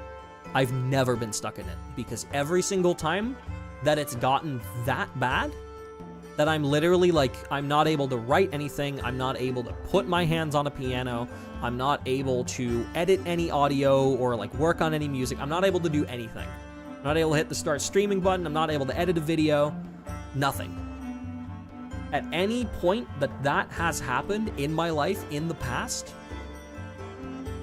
something has always followed it that, like, some outside intervention was always came immediately after and kind of saved me. Last year I had a few things happen to me that almost made me give up on, like, you know, pursuing a career in music, just entirely. Even almost made me give up on pursuing it as a hobby. I was very burnt out. I had some very bad interactions with people in this industry, and I didn't know where to go. And I wanted to give up. And right as that happened, I get a message from someone I hadn't talked to in a while. And they were like, "Hey, do you want to, like, work on this thing? There's this this friend of mine is hosting a VTuber concert. You do mixing, right? Do you wanna work with her? She needs more mixers. Do you want to help out?" And I don't know what it was, but for some reason, in the way that it was phrased to me, and the way that I was, like, approached about it, I was like, you know what? Sure. And suddenly, it was back, and I could make things again. And then right after that, I had another pretty bad fucking moment earlier this year. And then Gura announces her graduation. And that hit me. That really hit me. And then I see, like, and I was in, like, a creative rut at that time. I was not doing well. And the next morning, you know, who do I see on my Twitter but Wonder Riku asking for help on a song that he's written, dedicated to Gura, that needs to be finished in the last 2 weeks that she is on the internet for. And for some reason, seeing that made me go, you know what? I'll send a DM. I'll see where it lands me. And suddenly, like, legitimately, some of the best weeks of my life followed. The 2 weeks working on the world outside were magical. Genuinely magical. I love and cherish all of the people that I met while working on this song, and that I spent very late nights around every single day for 2 weeks straight. And even then, that I spent, like, a lot of time around in the days following the release of the song, because we were all just so attached to each other at that point that we didn't want this thing to be over, so we all just kept talking to each other, and we're still friends now. Like, one of the people that I met during that process, I feel like I talk about him constantly at this point. It's Saber, it's Chris. Genuinely, like, mentor figure. Role model in so many ways. fantastic friend, fantastic human being, and I met him because I opened Twitter on my phone in the morning on a day that I was feeling very sad and during a period of my life where I wasn't able to create anything. Because of that, that's why I met him. And this, I swear to God, this happens every time that I'm in a spot where the universe threatens my ability to make something and put it out there in the world. It almost feels like there is some sort of divine intervention that stops everything and gives me just enough to keep making stuff. Never too much, just enough. And, you know, I don't believe in divine intervention, but at the same time, I don't have many other explanations. I don't want to get main character syndrome, but sometimes I'm like, wow, I guess this universe really wants me to make stuff. But the thing about it is, I know that's not just me. And that's another reason why I made that Christmas video. I know that I know that doesn't just happen to me. I'm lucky. I know I am. But I know that every single, or at least a vast majority of creative people have had this happen in the past where they've been making things and then suddenly everything runs out, and then a few weeks later, something hits them, and there's that burst of inspiration that comes back, and suddenly, like, they're spending, like, days, weeks, months on something big again, right? So many creative people can relate to that, and the message that I get from that is just, like, the universe is desperate for anyone to create stuff. Not just me, anyone. And one of the main reasons for that is the universe is desperate for people to create things because, like I said, and I'm gonna quote myself, the moment you stop creating, that's when the memory of you and the universe threatens to stop existing. Right? Because if you make something and you put it out there, you know, it may be forgotten, but it's out there and it's findable. And someone in the future would be able to remember you by it. Might not be many people. It may only be one person. But someone will be able to remember you by it. And the moment that you stop making things is... It's like, they say people have two deaths, right? They say people die twice. Once when they die and once when they're forgotten. The moment you stop creating is the moment you accelerate the latter death. And that's why you shouldn't, you can't, you must not stop making things. Because this world is so desperate for any sort of artistry. It's why Technoblade never died. Exactly. That genuinely stellar example. Genuinely fantastic example. He spent his life, even during his most difficult moments, putting stuff out there, making things, making people smile, having an impact on people. And, you know, obviously what happened to him is very tragic. But he ain't forgotten, and he probably won't be for a while. There's people learning about him today that didn't know who he was.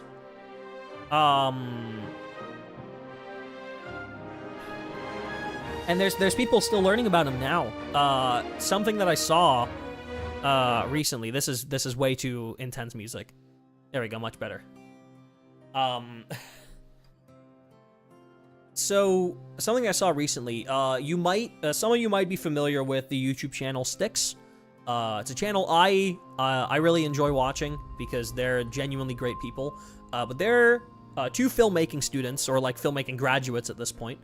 And they, at one point, had a vision. They're like, you know, YouTube is such an interesting platform. What happens here is so interesting. Like, just like musicians and artists have movies made about them, like biopics, like, the stories of some of these creators are so interesting, they deserve it too. So they've been, like, making, like, movie trailers, effectively, that incorporate the elements of the life of these creators into them. Not just the things that they're making, but also, like, why they're making these things, and how they got there, and, like, some of the struggles that they went through. And recently, they're like, okay, we have, they're gonna be working on, like, a big movie project, and they were like, we have time for one more, like, YouTuber trailer, so we want you guys to vote. And so they picked a bunch of creators, and then they had one wild card, which anyone, like, it was just whoever was the most liked comment in the description would be put in that wild card. Overwhelmingly, the entire description was lit up with requests for Technoblade to be that wild card. And he won.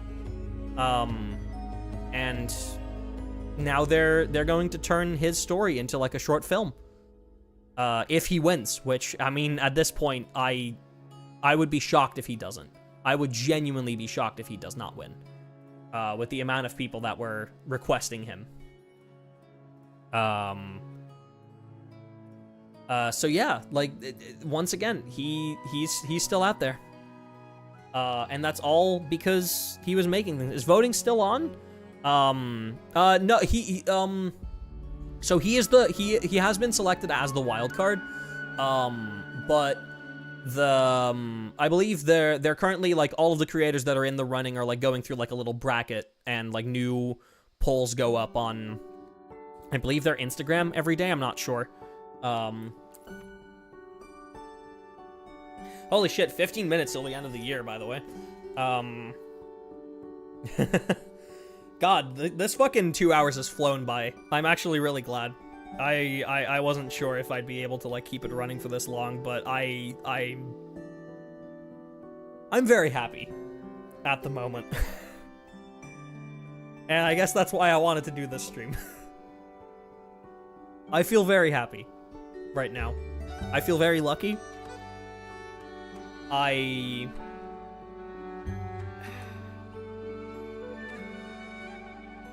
almost spent the last few weeks of this year thinking about everything that's gone wrong in my life the last, 3-4 years.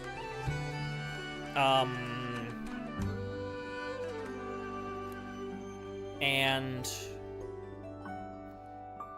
thanks to the last 2 to 3 weeks, not doing that. And that's in large part thanks to a lot of the friends that have been around me. And a lot of the co-workers that have been around me. And obviously, like, it's cliche to say it, but all of you guys too. Genuinely. Like, the Nagashis are very special to me. In a way that is, like, how do I phrase this in, like, a profound way that's gonna, like, feel nice? I'm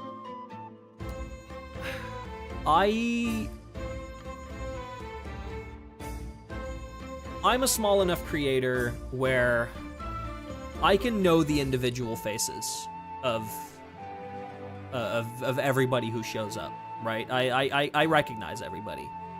I remember watching an interview with Markiplier a couple of years back. I think it was an interview with Anthony Padilla, the Smosh co-creator.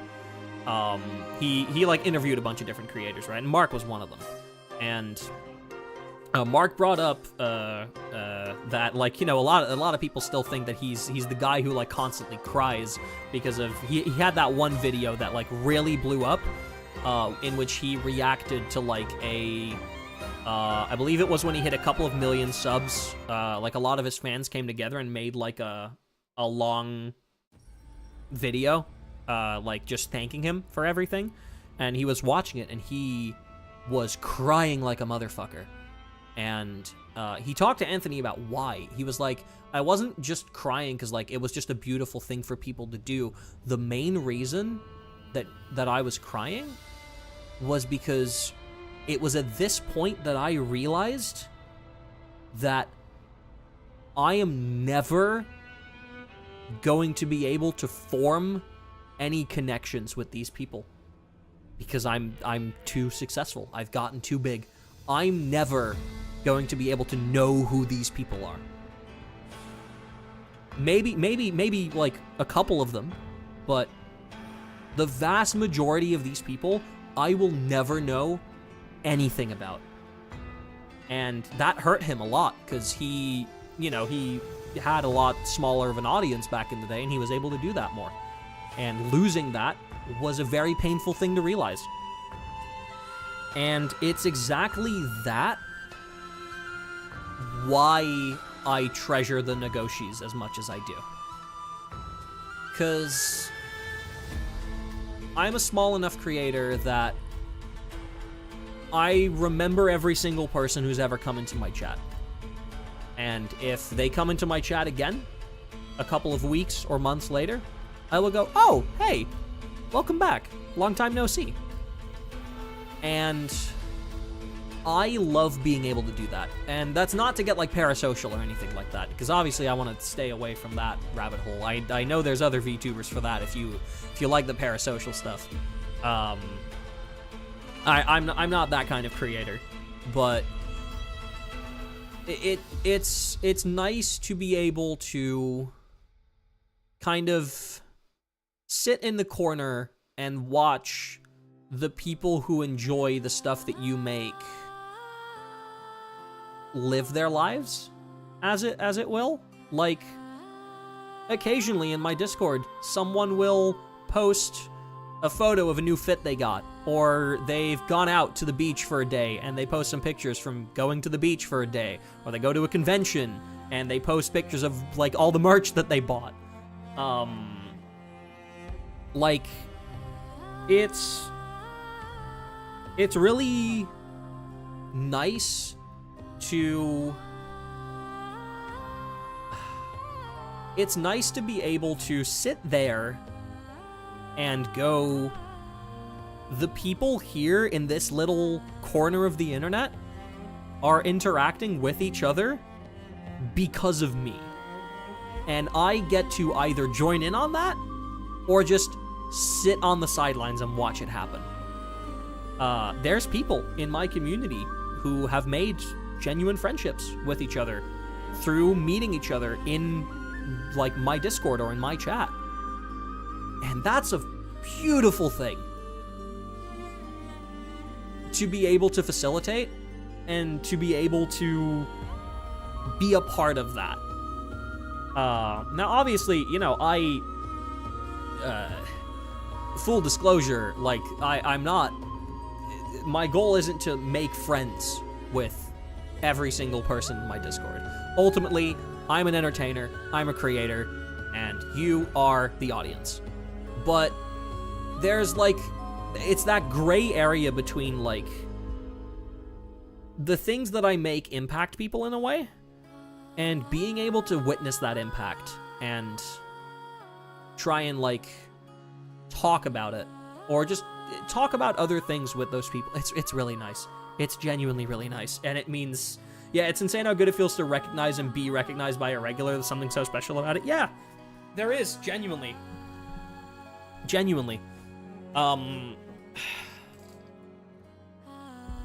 I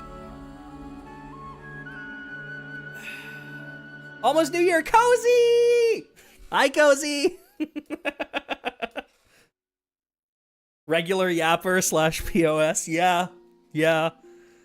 Oh, Cozy, I've just been yapping for the last 2 hours, and it's been great. I have had very many profound conversations. Oh, heck yeah, gamer.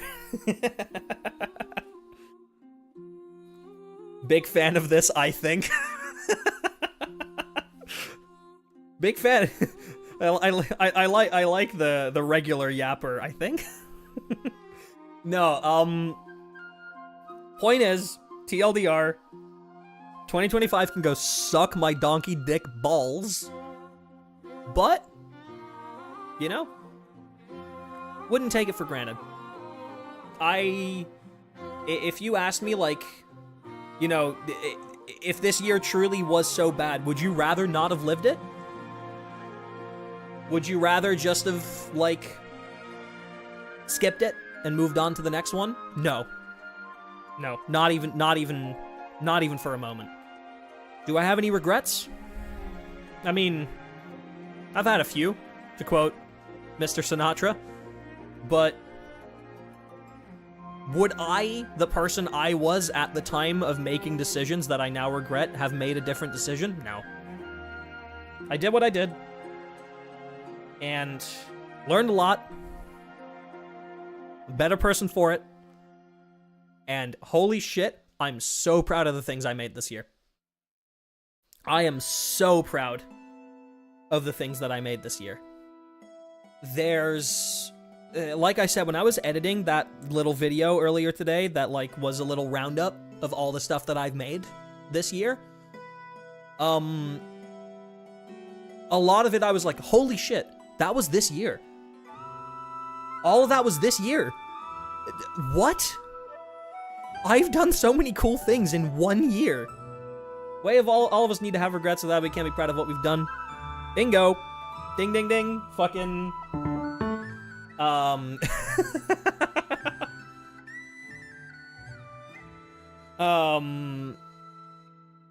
Yeah, it's just... It's... I don't regret this year. Megalovania spotted. Neuron activation. For me, I'm a new streamer, YouTuber myself, have some VODs, but I'm new to this, so mistakes will happen. But other than that, I'm glad to have done a lot with friends I've gained. Exactly. That's the most important thing, right? If I lost a lot of things this year. And I gained a lot of things this year. And in reality, looking back, would I rather regain the things that I lost but lose the things that I gained? Or would I rather just stay where I am right now? I'd rather just stay where I am right now. I make that's a very easy decision to make, because I'm in a spot right now where I think for the first time I feel like I'm starting a year with so much promise. It's gonna be a scary year. It's gonna be a very scary year. I have to do some very scary things. I'm still in the process of growing up. Like, yeah, I've been a full-grown adult for many a year, but, like, I'm still in the process of growing up, and I'm still in the process of learning life things that I've never had to do, before. And they're scary. They're very fucking scary. And I'm not looking forward to them. I'm very anxious. But I don't think I've ever had this much promise of cool things going into the new year. Started actually sharing the things I made and painted this year. Thank you for providing such a wonderful space to do so, Rose. Oh! That actually really means a lot. Because that's exactly what I try to do. Started the year with a negative balance, and I am one with you in that regard. I started the year on such a negative balance. Genuinely. I started this year with a lot of dread, and a lot of fear, and a lot of anxiety, and I'm still leaving this year with a lot of anxiety, but there's way more hope there. That hope was not there last year. I'm gonna say something crazy that I have not said, I think, in, like, that I've said it, but I haven't genuinely meant it in years. I'm so looking forward to 2026. Like, genuinely. I'm so looking forward to it. And I'm so excited for all of the potential things that I'm gonna get to do this year. I have so many cool ideas, and there are so many cool people around me who I want to make things with. And they're all fantastic human beings, and I care for them all so much. Like, I'm just excited. I'm so excited. And not long left. And what better song to ring in the new year with?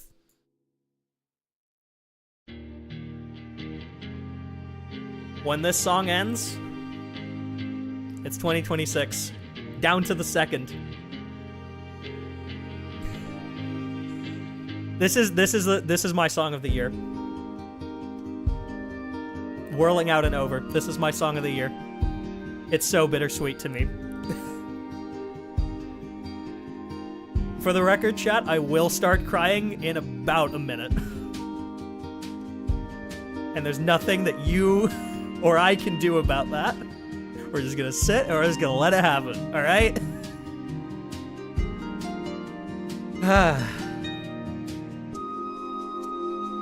I really appreciate all of you, genuinely. I would not be here if it was for the people that I have in my life who give me reasons to keep going on a day-to-day basis, and sometimes even an hour-to-hour or minute-to-minute basis. You are all fantastic human beings, and I want you all to have the best possible year that you could.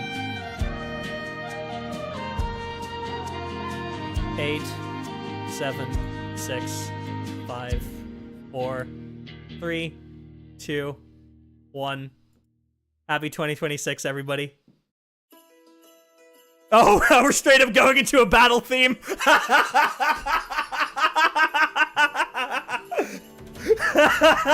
I did not cue that. That was not intentional. Oh, that immediately took me out of the sad emotions. Fuck yeah. Let's bust shit down.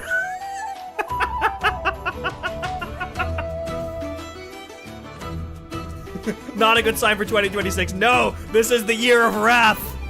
Felina, welcome in. Why do I hear boss music? No, wait, this fucks actually. No, we're keeping this on. 2026, lock the fuck in. You know what, chat? No. We gotta do it. We gotta do it. We gotta do it.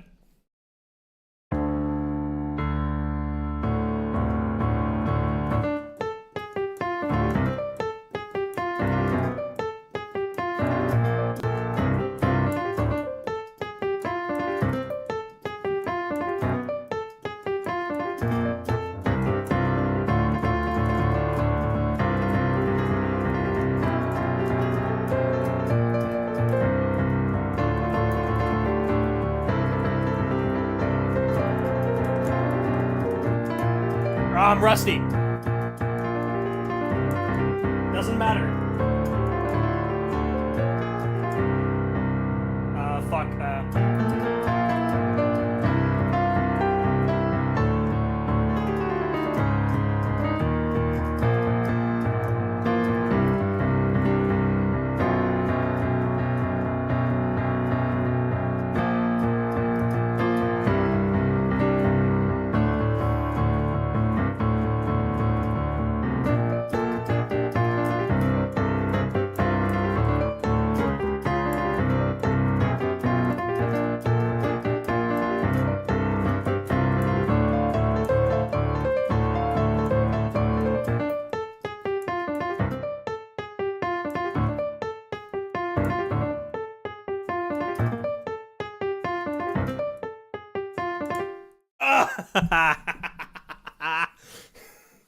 Oh, and chat, I need you to know, while I was playing that, my piano is positioned in front of a window. I am looking out of my window and seeing fireworks. That is legitimately, I think, one of the happiest feelings I have ever started a new year with. Holy fuck.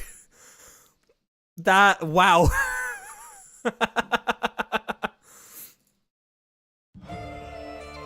Keep the combat music going. Fuck this shit. That is legitimately one of the, like, biggest smiles I've ever had on my face starting a new year.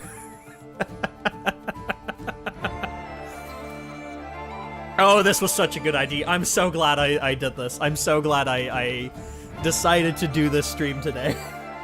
Oh, the fireworks are so pretty. Fuck. I don't want to go outside, though. It's way too fucking cold. I got a really nice window view here. No, let me actually, like, roll up the blinds fully so I'm not looking through blinds. There we go. Much better. Alright. Now I'm not looking through blinds, I can just see it. Oh, man. It's the year of the horse now? Yeah, it is. Oh, man. So happy I'm building World Eaters right now. Also, Chad, do you like the fireworks? I haven't actually really used this.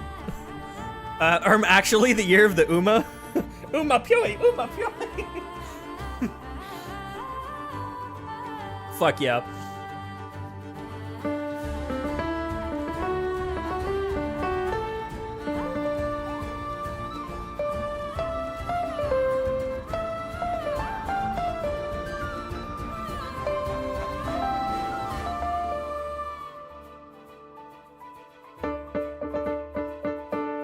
I love this track so much.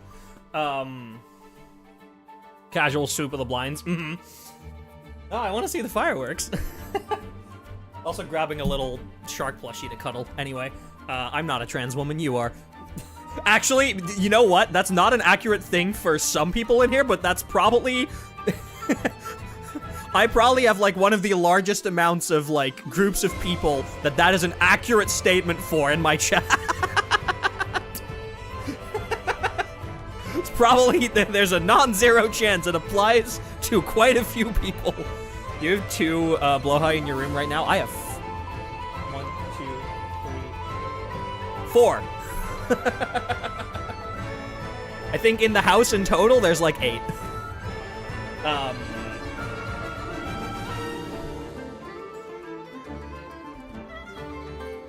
Going to IKEA right now, bye. You think they're open at midnight?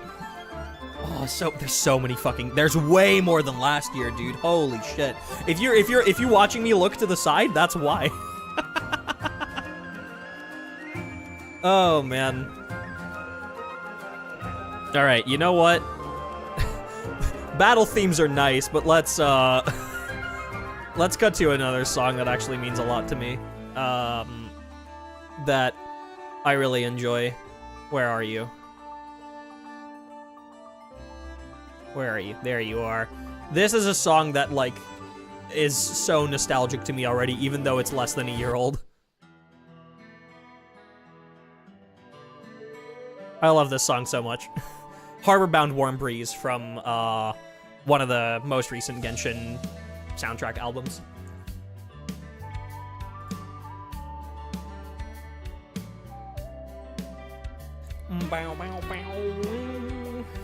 I love this song. Right, chat. This year is gonna be the year that I get my shit figured out. You might be like, do you not have your shit figured out yet? Because, like, looking at a lot of the things that I do, I look like someone who has my shit figured out. I do not. Boy, oh boy, do I not. And the thing is, I probably never will. Here's the thing. What I mean by this is the year that I get my shit figured out, I don't mean it actually. What I mean is, this is the year where, when I look back on it, I don't want to have to do a whole bunch of mental gymnastics to try and see this as a positive year by the end of it. I want to just know that it was. And I want to get to a position where I can, like, say beyond reasonable doubt that the next year of my life is going to be a good one. And I'm in a position right now where I can. But that's because I got very lucky. My goal for this year is to end this year in that same position, or better. my goal for the end of this year is feeling like I want to live another one. Right now, I really do. Not something I've been able to say every year. In fact, I feel like there's more years where I have not been able to say it than years where I have. God damn it, why did it immediately cut to this? I forgot how, like, whimsical the rest of this album is.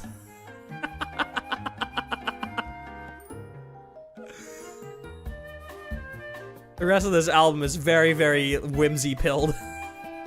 Let's go back to the Not Cry soundtrack.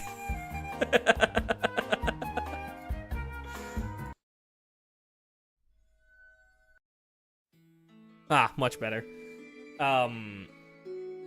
But yeah, that's my goal for the year. My goal for the year is to end it as positively as I ended this one, or better.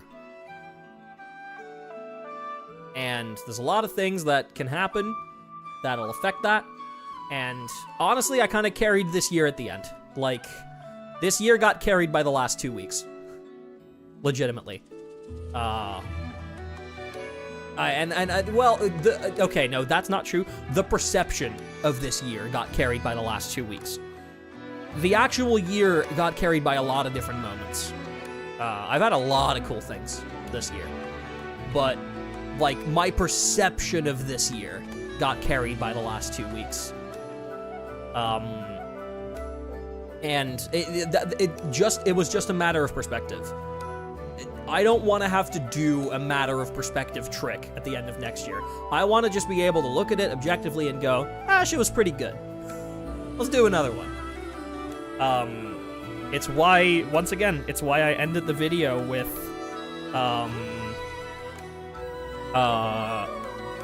may you have another wonderful year ahead of you, and may you have the perseverance to live it. I don't think that's the exact quote that I use, and now I want to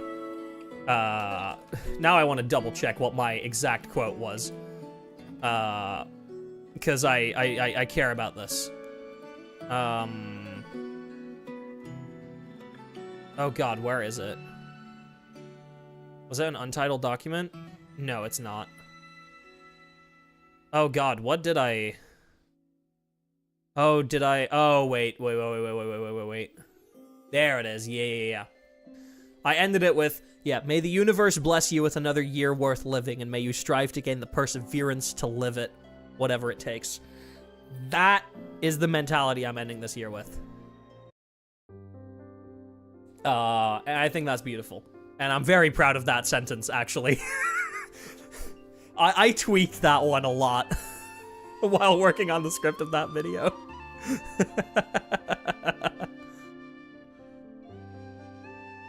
Right. Shall we fucking play some tunes, chat? Before I head off for the night? Shall we do that? All right.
Oh, that one felt good.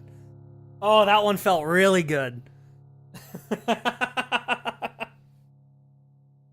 Trying so hard not to cry every song is so good. Thank you. That was so good. Thank you. That's one of my favorite Genshin songs. It's oh my god, what's the fucking name of it? It's from Sumeru. I completely forgot the name of it. That's embarrassing. I should really know that one. For Riddles for Wonders. That's it. That's the one. I love that song. That one's very dear to me. You know what? Also, since it's like wintertime, if we're playing like if I'm in the like Genshin mood right now, we gotta play this one.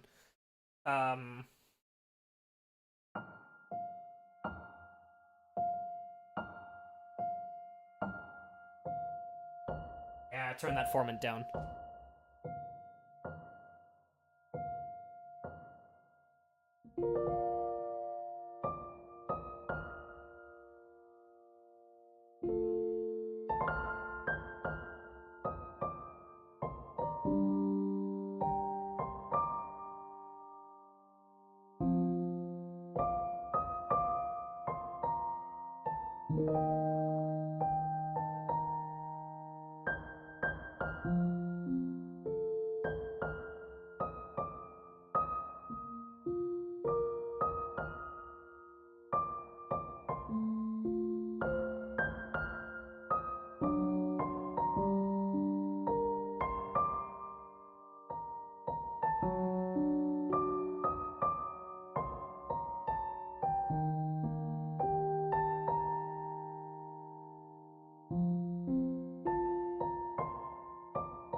this point, dude.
Fuck, I guess we're playing this now.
Okay. The neurons have run dry. Sometimes my brain just hops between like 20 different pieces and I just gotta keep going. Once you hit play on the record, you gotta let the whole fucking thing play out. Temporarily ran out of autism juice. Yeah, I need to let it refresh.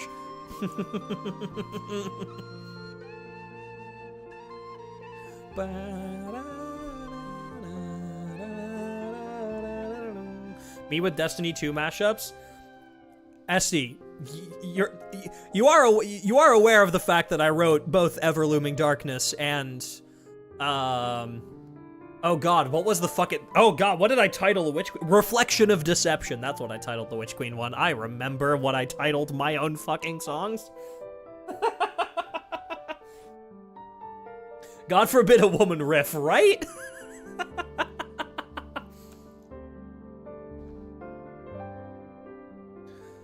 Oh, man. Listened to them both so much. So have I. I haven't listened to them in a long while. I haven't performed them in even longer. I couldn't right now. If you asked me to perform right now, if you asked me to perform that right now, I couldn't. I definitely could not. I hope y'all enjoyed that though. Well, maybe the juices will flow again in a moment. Who knows? What I'm gonna do real quick, chat, is I do need to take a very short bathroom break. So I'm gonna leave you with Whirling Out and Over on repeat. You're gonna get sick of this song, and I don't care, because it's that good. Fuck you. I will be right back, chat. I don't actually know if I have... Do I have this on my BRB screen? Well, we're about to find out. See y'all in a moment. Okay, I do have it on my BRB screen. Let's go. You get to continue hearing music. Alright, see ya in a bit.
I'm muted! I'm muted! Fuck! Daryl! Did I summon you?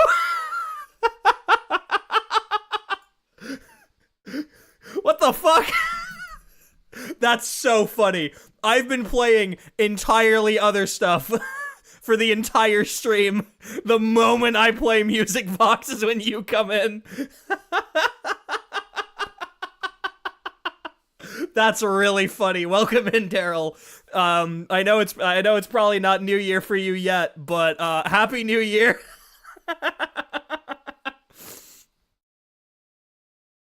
It's just hit New Year's for me 30 minutes ago. For the people who don't know, everybody, Daryl is the person who wrote and who composed that song, Music Box of Fate. Genuine person I look up to very dearly and very much. Daryl, you're very cool. We should do something together. You're awesome. For some reason I thought it was some sort of pre-programmed piece. Oh, no. I was playing that shit off the rip. I was like, while I was in the bathroom, I was like, you know what? We were just talking about Music Box. I need to find new inspiration to play stuff. I should like just try and riff that together as best I can from what I remember. Which, to be fair, I should know the song very well. We worked on that charity cover for like 2 months. I should be intimately familiar with it, and yet I messed it up like a bunch. But it's fine.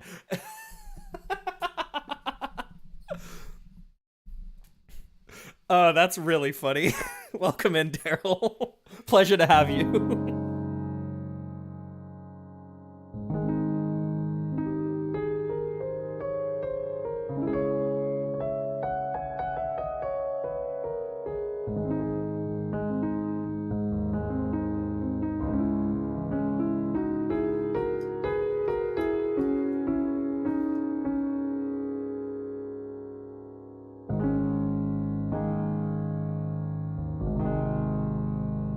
I don't know, I'm just riffing at this point. Chat, what do I play? Oh, if we're playing stuff from this year that I've worked on. I mean, if I've played Music Box, you might as well hit him with, and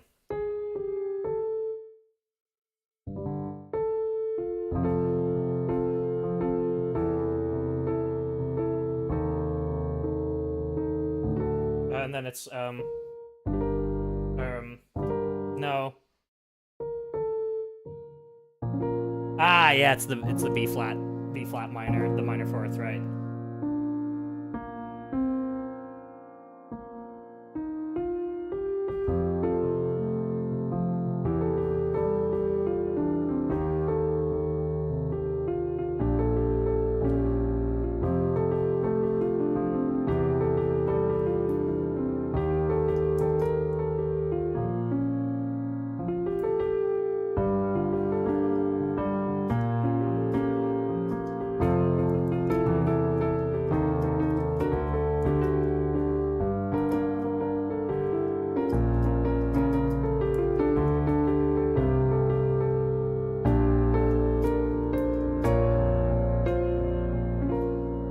What is it again?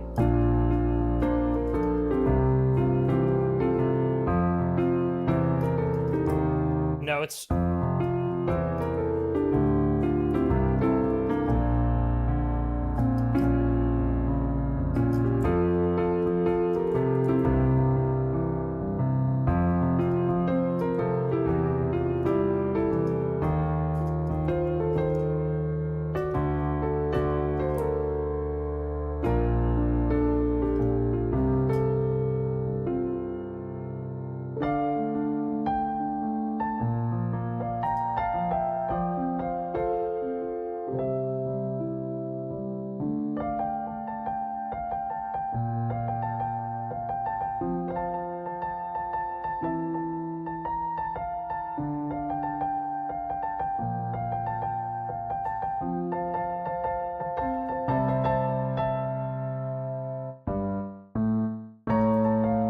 Yeah, it puts that A major in there, yeah.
Wait, your piano keys are actually pressing? Yeah, they are. What sorcery is this? It's Keysight, a program on Steam. I was recommended it by Kagu P, or at least recommended it. Kagu was using it. He posted a Twitter clip in which there was a piano that was reacting to the actual MIDI keys. And so I replied to it going like, hey, what the fuck are you doing, my guy? Teach me. And said it was Keysight, and it's really cool. I can, if you ever want help with setting it up, let me know. It took me a while to get it properly sorted. But yeah, they...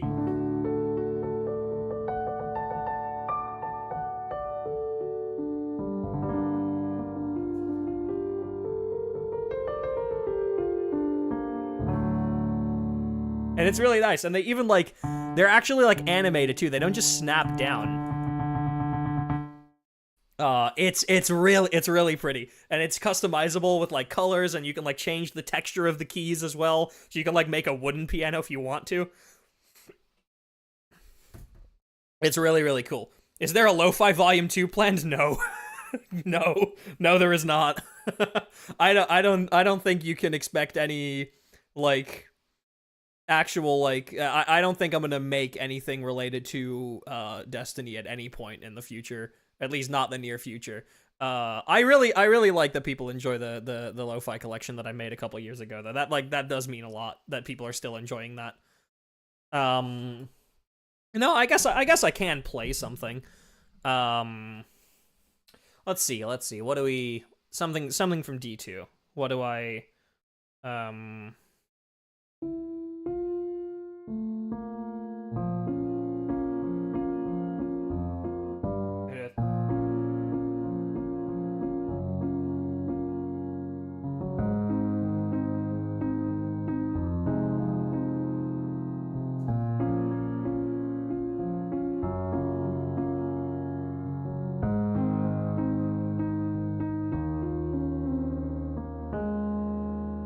I don't actually know the whole song. I don't have it fully in my head. That's like literally from the most recent update. Deepstone Low. I mean, I guess I can give y'all a Deepstone. I haven't played that in ages though, so I might be rusty. Hold on.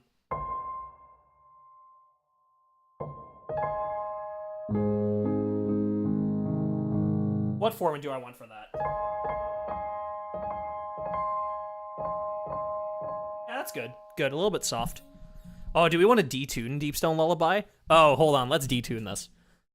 Let's play this. Let's play this 50 cents down. Hold on.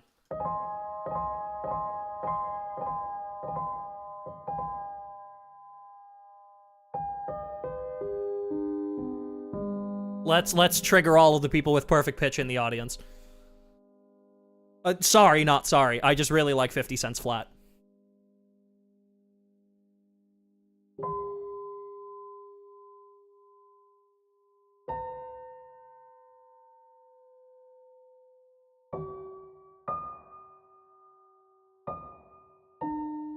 Yeah, that's it.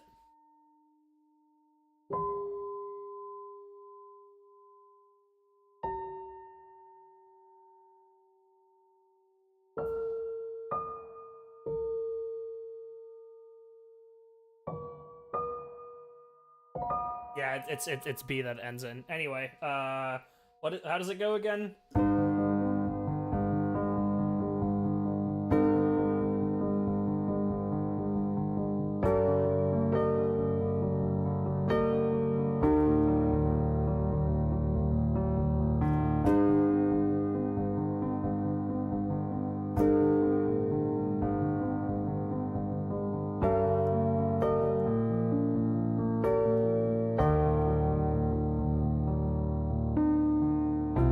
And then it's God,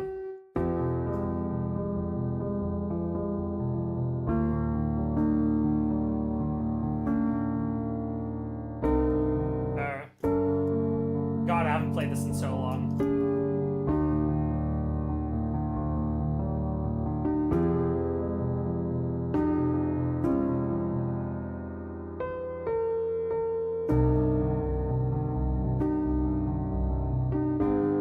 No, it's...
Something like that.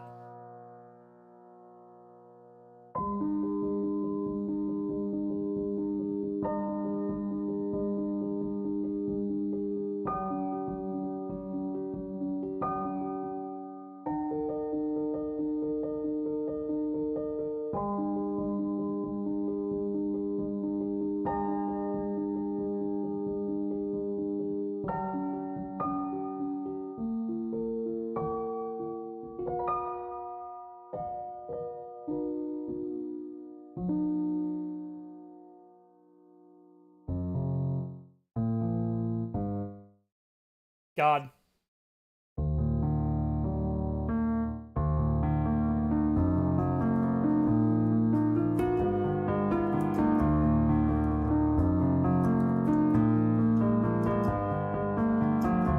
We gotta...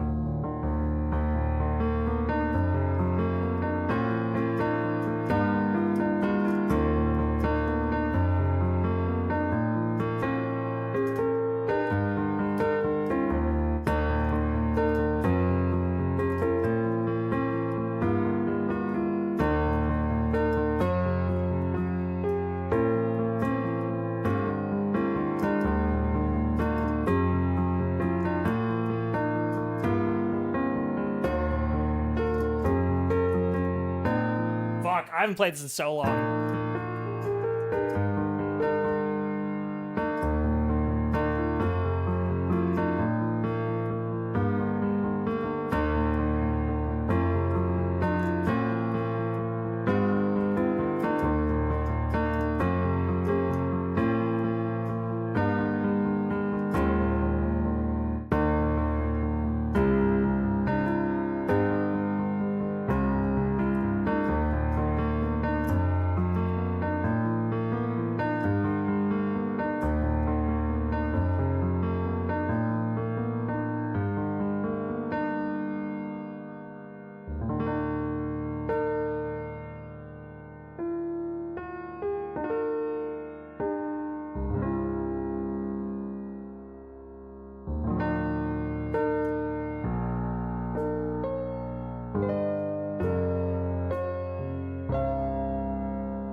Just realized this is Beyond Light. Yeah.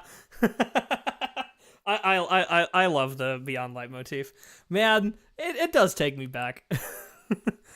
The D2 soundtrack does mean a lot to me, ultimately. It does.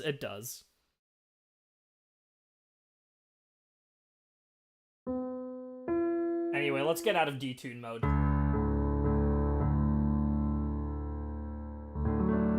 Oh, much better.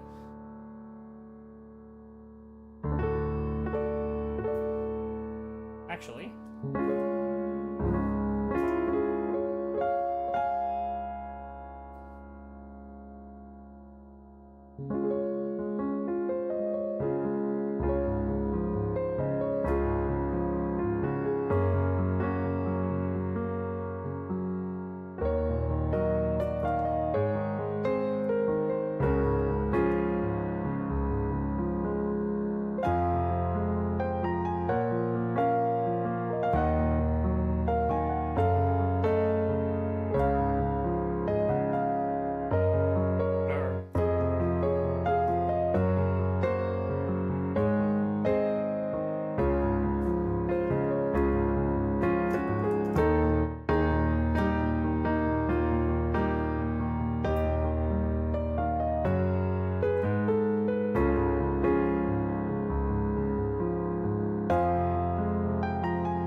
Now I'm in Undertale?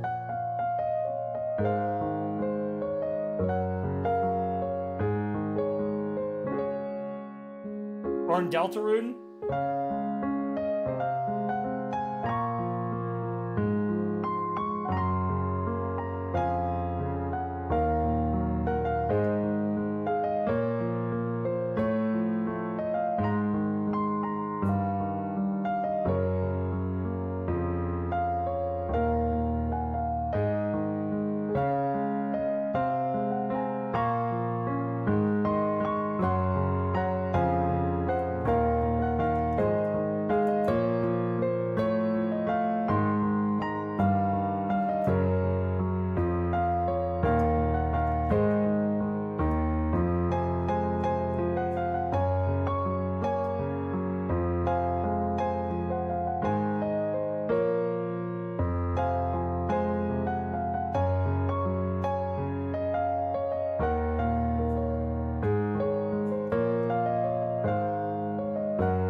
Woo!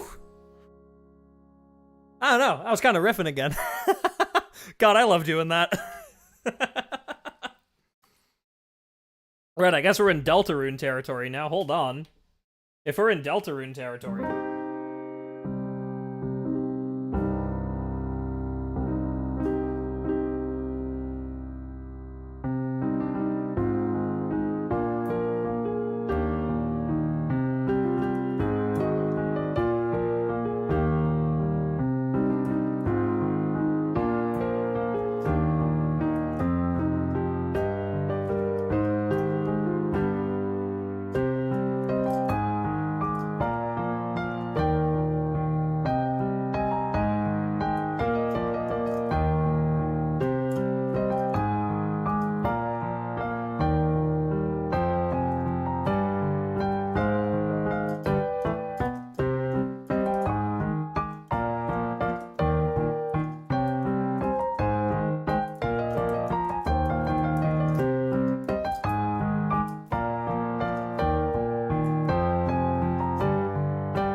Oh. That's an insane transition. That one surprised even me.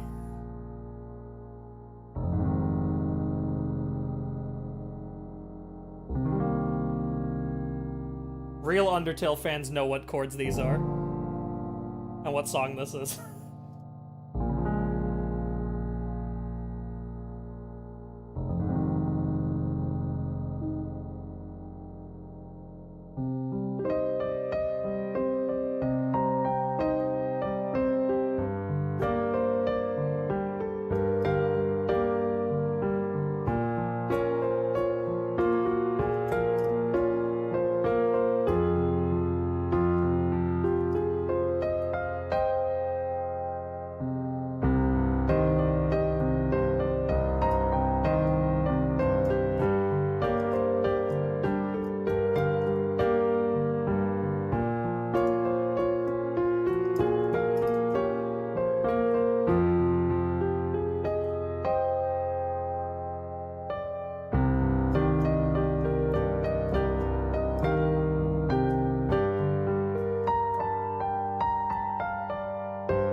I'm riffing with chords at this point.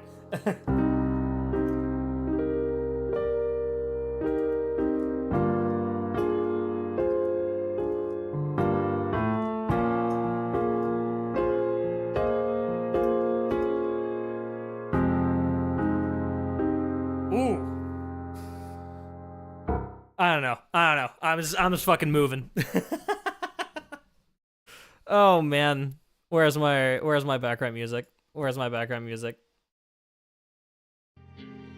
I need a breather. More like my hands need a moment. I don't need a breather, my hands do. Oh man. Chat, this has been a lovely New Year's Eve. Thank you all so much for being here. Genuinely, it does mean a lot to be able to kind of disappear for 2 months and then just come back on a day that, like, a large amount of people, like, often have pre-made plans. Like, I'm shocked that so many of you showed up in, like positively. And it makes me really happy. All of you make me really, really happy. I think, honestly, you know, it's been a nice 3 hours. It's 1 a.m. I'm definitely gonna be up for a while longer, because I'm, you know, very restless after 3 hours of streaming. But this went way, way better than I thought it would. And like I said previously, I can't make any promises of future streams. My hiatus is still in effect. This stream does not change that fact. But hopefully, this year is gonna bring some much needed change in my life that could allow me to be here a bit more regularly again. And, you know, maybe it goes another direction. I'm keeping all of my doors open at the moment.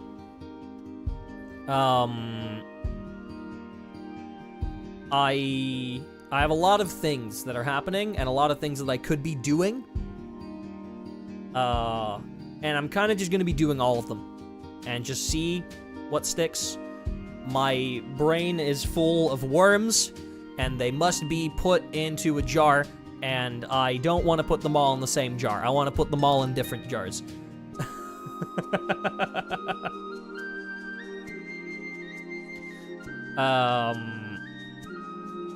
So here's what we're gonna do, chat. While I can't make an exact promise of when, a thing that I want to start doing again, because I had a lot of fun doing it last time. A couple of months ago, I did a, like, full listen-through analysis and tier list of this album, the first Nod Cry soundtrack album. I really, really enjoyed doing that, and right after that is kind of when everything started hitting the fan for me. I want to do more of those. So I'm not making a promise of when, because I can't, because I don't know. But in the coming weeks, I'm gonna try to do another one of those. Probably with the first Natlin album. And then we just work our way back. Or we work our way through Natlin and then, you know, go back to Fontaine and then back to Sumeru, etc., etc., etc. You know the drill. I want to do another one of those. I might invite someone to be with me for that one. I don't know yet. I need to find a musician friend who is either very well-versed in Genshin music or very well-versed in music, but specifically not Genshin. Just so that we can, like, get two different opinions and like, talk about it more properly instead of it just being on my own. But I don't know. I might just do it on my own, because I really like doing it on my own last time. Anyway, chat, to any of you still stuck in 2025, I'll leave you with this. I hope that you start your year with the same smile on your face as I did today.